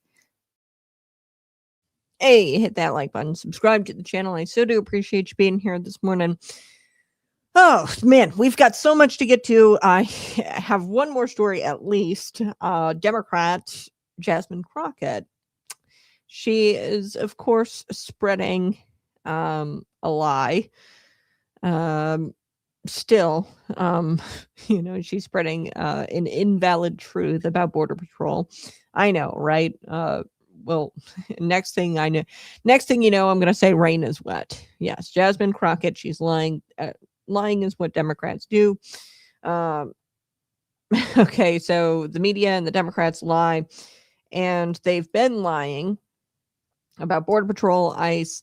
But Jasmine Crockett here brings up something from 2021. You guys remember the whole whipping of Haitian migrants at the border, and that Border Patrol agent had whipped a Haitian migrant? Yeah, well, Jasmine Crockett, this has been debunked really since 2021. She's still spreading misinformation. Take a listen. A point that I typically make is around understanding the root causes of migration. If people will remember, there were a lot of people that said that Vice President Harris was the border czar, and that wasn't really her title, but she was given some responsibilities as relates to the border, and it was more so to understand root causes of migration. So the example that I usually use specifically in Texas is when the Haitians showed up at our border, there were these images of officers on horseback that were beating Haitians back into the water. And I was like, no one ever asked the question of why are the Haitians showing up at our border? And I said, if they would have asked that question, they would have found out that their government had been overthrown and that it was gang members that were running their country. Okay, so this has been debunked since 2021. This whole Haitian whipping, beating at the border. This was under the Biden administration, by the way. Okay, so this is a great story to have in your pocket because as these anti-ICE stories come out and the media and the Democrat Party,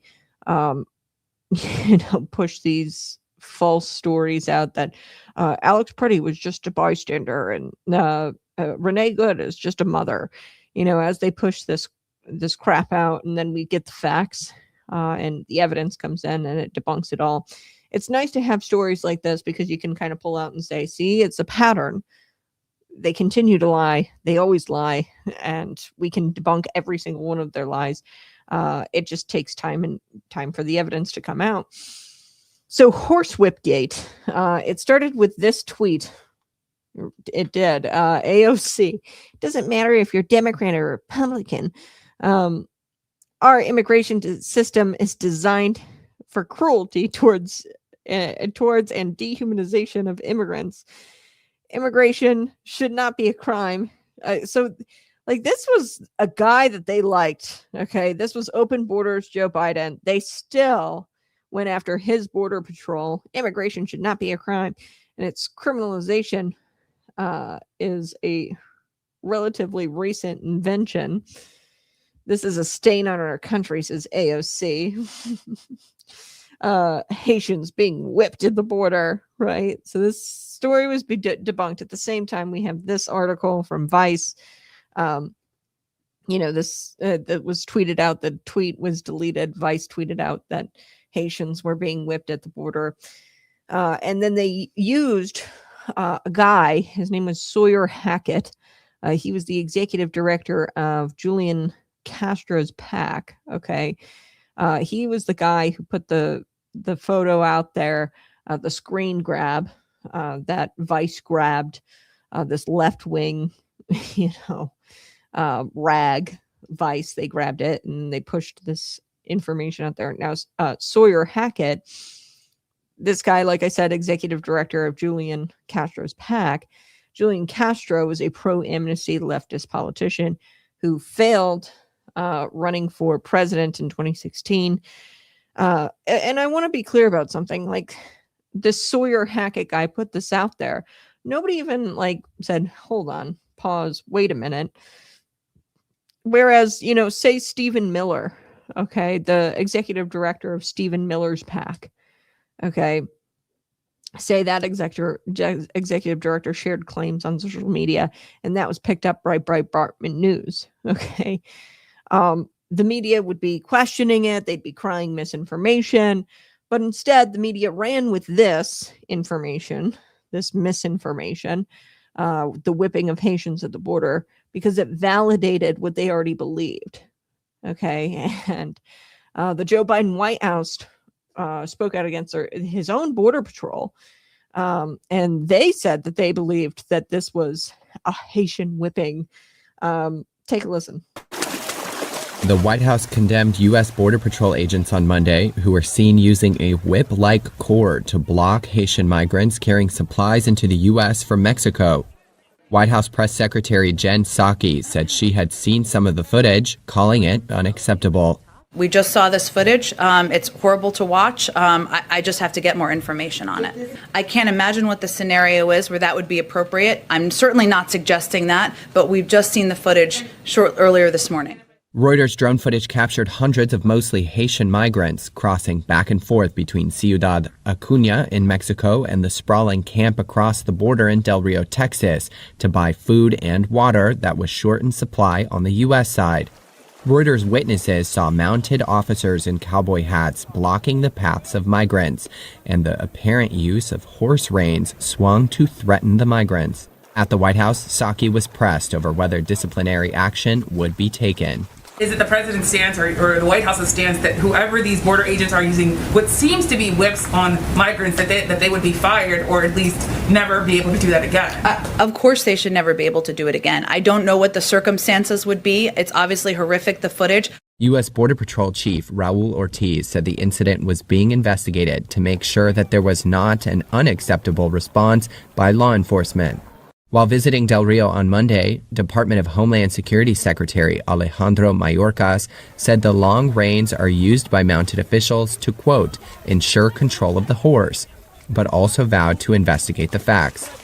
The camp under a bridge spanning the Rio Grande has become the latest flashpoint for U.S. authorities seeking to stem a flow of migrants fleeing gang violence, extreme poverty, and natural disasters in their home countries.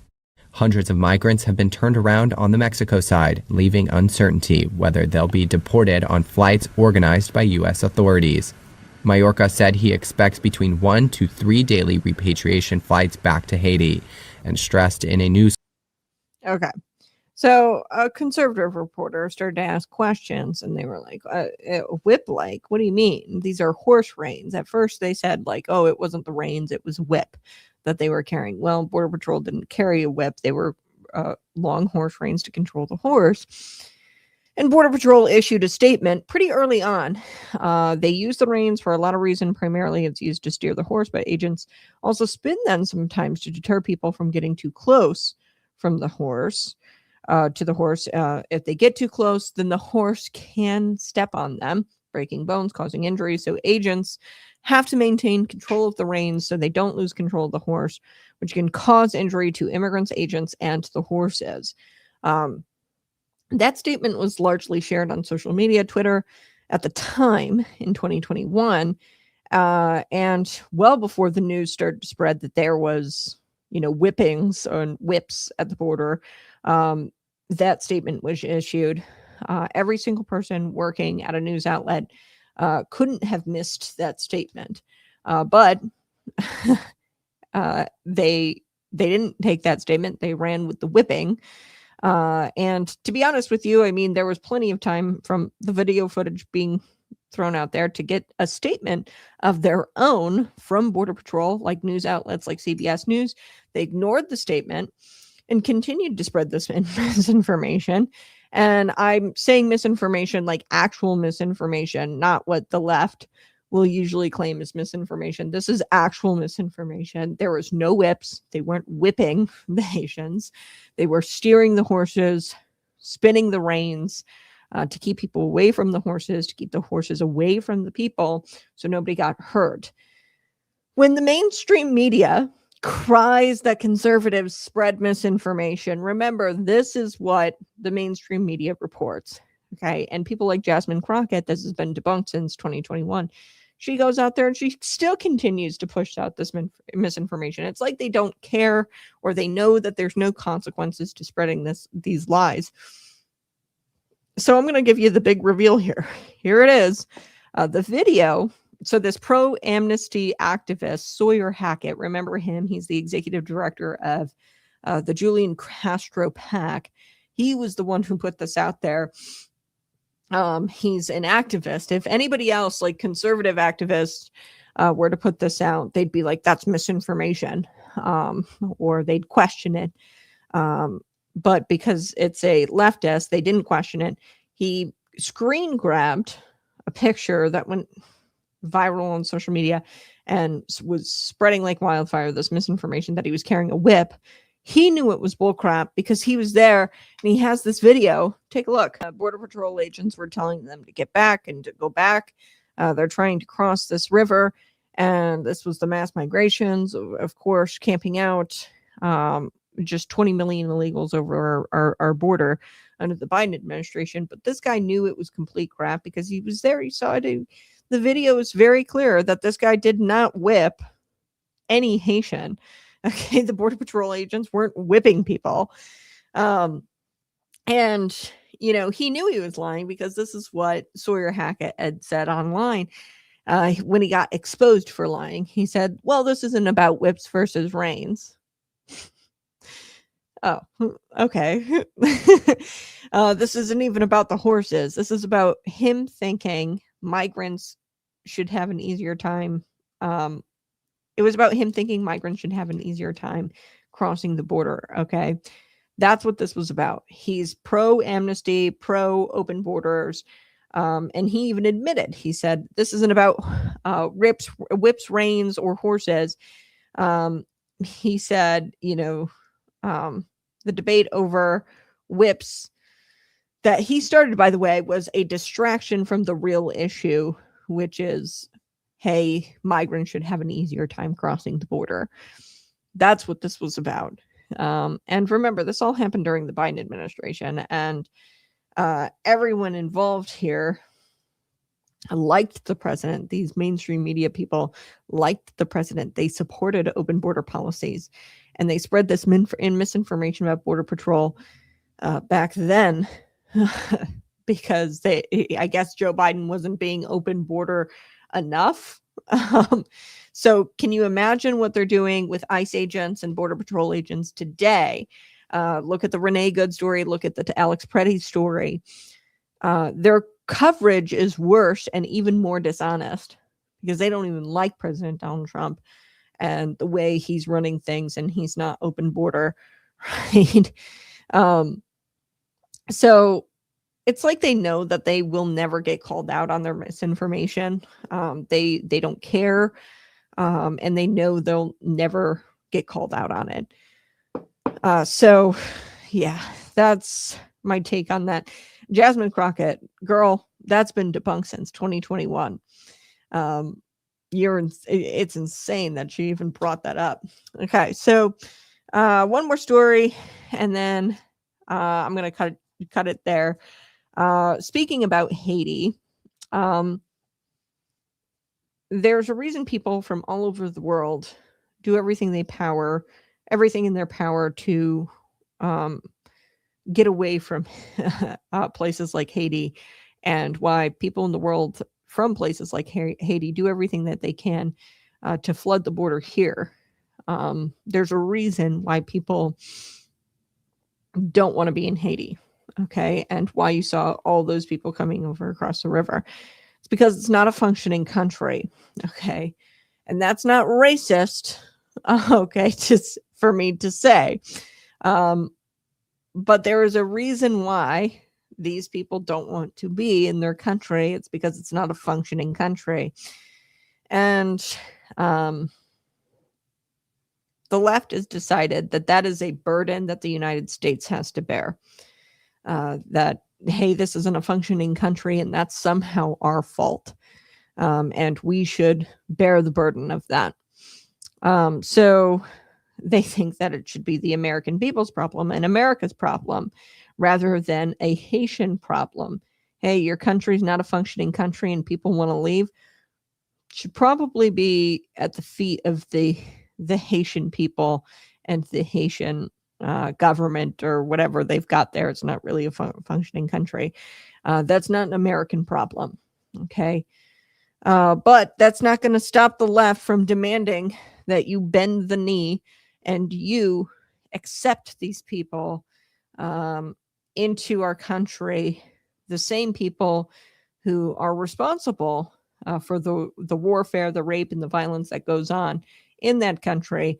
They want you to accept all of these people, even though they don't have a great track record in their own country of being upstanding citizens. They stay in your country and make it better, right? So Democrat Florida Representative Frederica Wilson, she talked about the conditions in Haiti. She said that there's warfare, there's rape, there's violence. Yeah, she's not wrong. And they are begging the Trump administration, and did beg, but it didn't work because they're still not going to get temporary protected status just because you're Haitian. Under the Biden administration, just because you were Haitian, you got temporary protected status because you were coming from Haiti. That designation expired just in this recent week. And they were begging the Trump administration to not let that expire, the temporary protected status for Haitians. Take a listen here. Here we go to Representative Wilson. They are terrorized. They are terrorized. Haitian nationals. This is cruelty. This is inhumane. And this is a death sentence. Because we already know the consequences. Because in Haiti, there's open warfare and rape. There's ravaging violence against women and children. There are no school days, no work schedule. You do what the gangs want you to do. Okay. So this is fascinating because we've also got another clip of Laura Gillen. She said sending Haitians back to Haiti is a death sentence. Imagine saying Haitians can't return to Haiti with other Haitians because it's far too dangerous for them, but yet they want Haitians to come here and force Americans to live with Haitians, and they're forced to live with them. Take a listen. Here we go. These people back to Haiti is basically a death sentence. And that's why we are asking the administration to open up their hearts and to extend this TPS. They want to extend the temporary. Trump didn't fall for it or do it. This most recent couple of weeks, they wanted to extend that temporary protected status just because they were Haitian. Look, at one point in time, and I want to share this with you. This is funny. Here's a tweet. Shows all the people. Haiti is great already. There's Conan. He shared a picture of him in Haiti. Beautiful country. Haiti is truly a beautiful country. Okay. So I'm not that old. I remember when Donald Trump talked about Haiti and how it was a shithole country. Weird when they speak truth to power when they don't get their way. So their temporary protected status, and they say, oh, Haiti's an awesome country. How dare you call it? It's labeled. You were labeled a racist if you said that Haiti is a shithole country or a third world country. I remember in college, I think I said that Haiti was a third world country in one of my articles. And then my editor was like, well, you can't call it that. It's a developing nation. No, it's a third world shithole. Okay, call me crazy. But if the country was so great, I don't think Conan would be out there making such an effort to try to convince people that Haiti was so awesome. Okay, but now all of a sudden Haiti is a shithole to the Democrats because they're hypocrites. Okay, so according to the Miami Herald, South Florida leaders urged the Trump administration to extend immigration protections for Haitians, warning that the loss of protections from deportations would be devastating, not only for affected families, but for communities where they work and live. The appeal comes after the temporary protected status designation expired on February 3rd. So without a court order or a reversal by President Donald Trump, 350,000 Haitians nationwide become vulnerable to detention and deportation. And they're going to get deported back to this gang violence, politically unstable, terrible place. World's worst humanitarian crisis happened here in Haiti. If you recall the presidential debate, remember what President Donald Trump said about the Haitians in Springfield, Ohio. Take a listen. In Springfield, they're eating the dogs, the people that came in. They're eating the cats. They're eating the pets of the people that live there. And this is what's happening in our country, and it's a shame.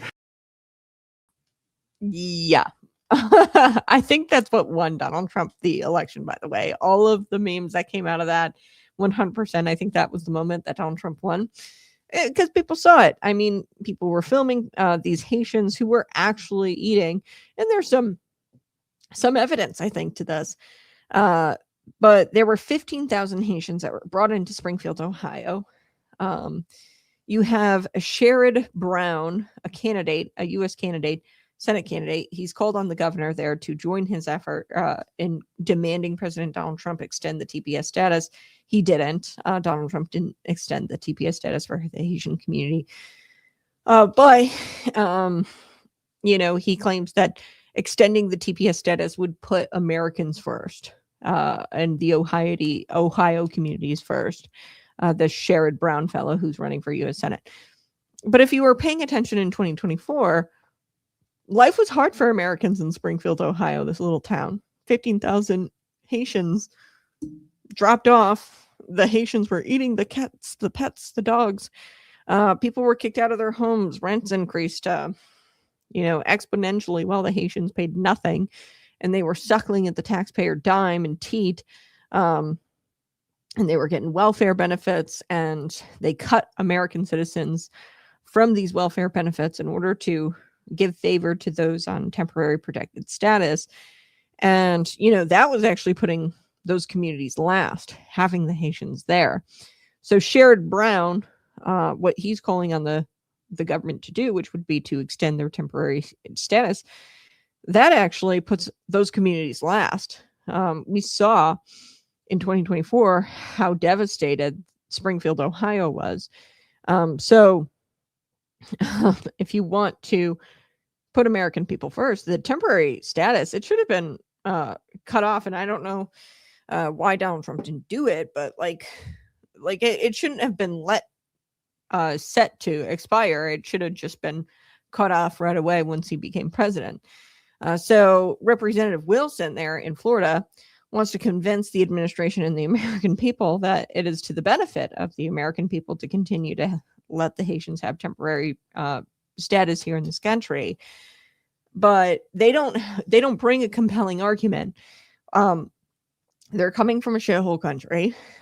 They are a part of the shithole country. And the reason why it's a shithole country is because these are probably crappy people. So yeah, you bring no compelling argument as to why this would be the best interest for the country, why these Haitians are actually, if they were upstanding citizens and if they were coming from a country that, was prosperous and they brought talent,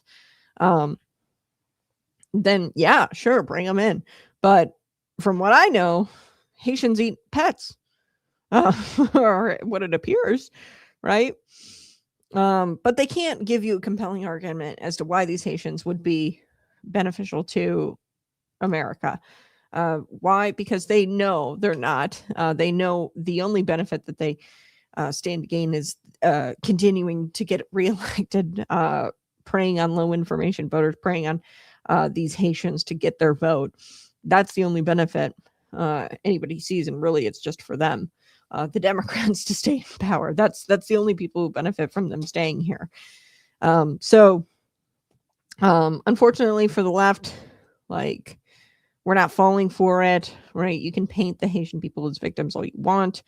And I'm not denying that there's people that flee this country, Haiti, because it's terrible. But the solution is not for us to pick up that problem. It's for Haiti to pick up that problem. Okay. America, like we've got our own issues. We can't be picking up the problems of every nation ever. So I don't know if the Haitians were actually eating pets, but I'm not here to tell you that they weren't eating the pets. But the left has taken the problems of all these countries and have placed them at America's feet. And the American people are done with it.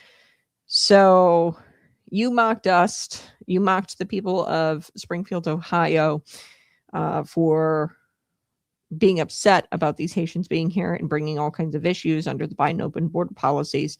And you mocked them for their issues in the mainstream media. And unfortunately for the left, you've not convinced us that these people would benefit America in any kind of way.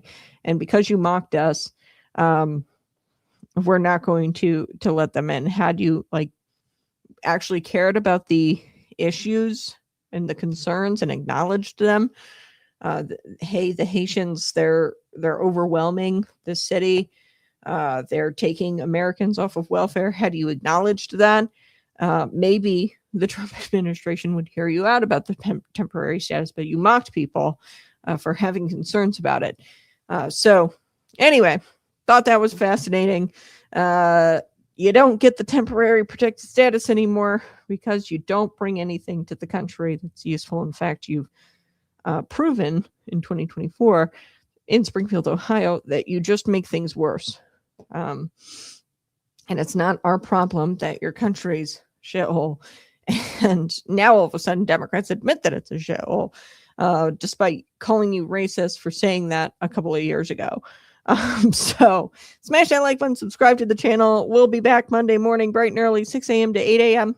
Bye-bye. I love you. And we'll talk again soon.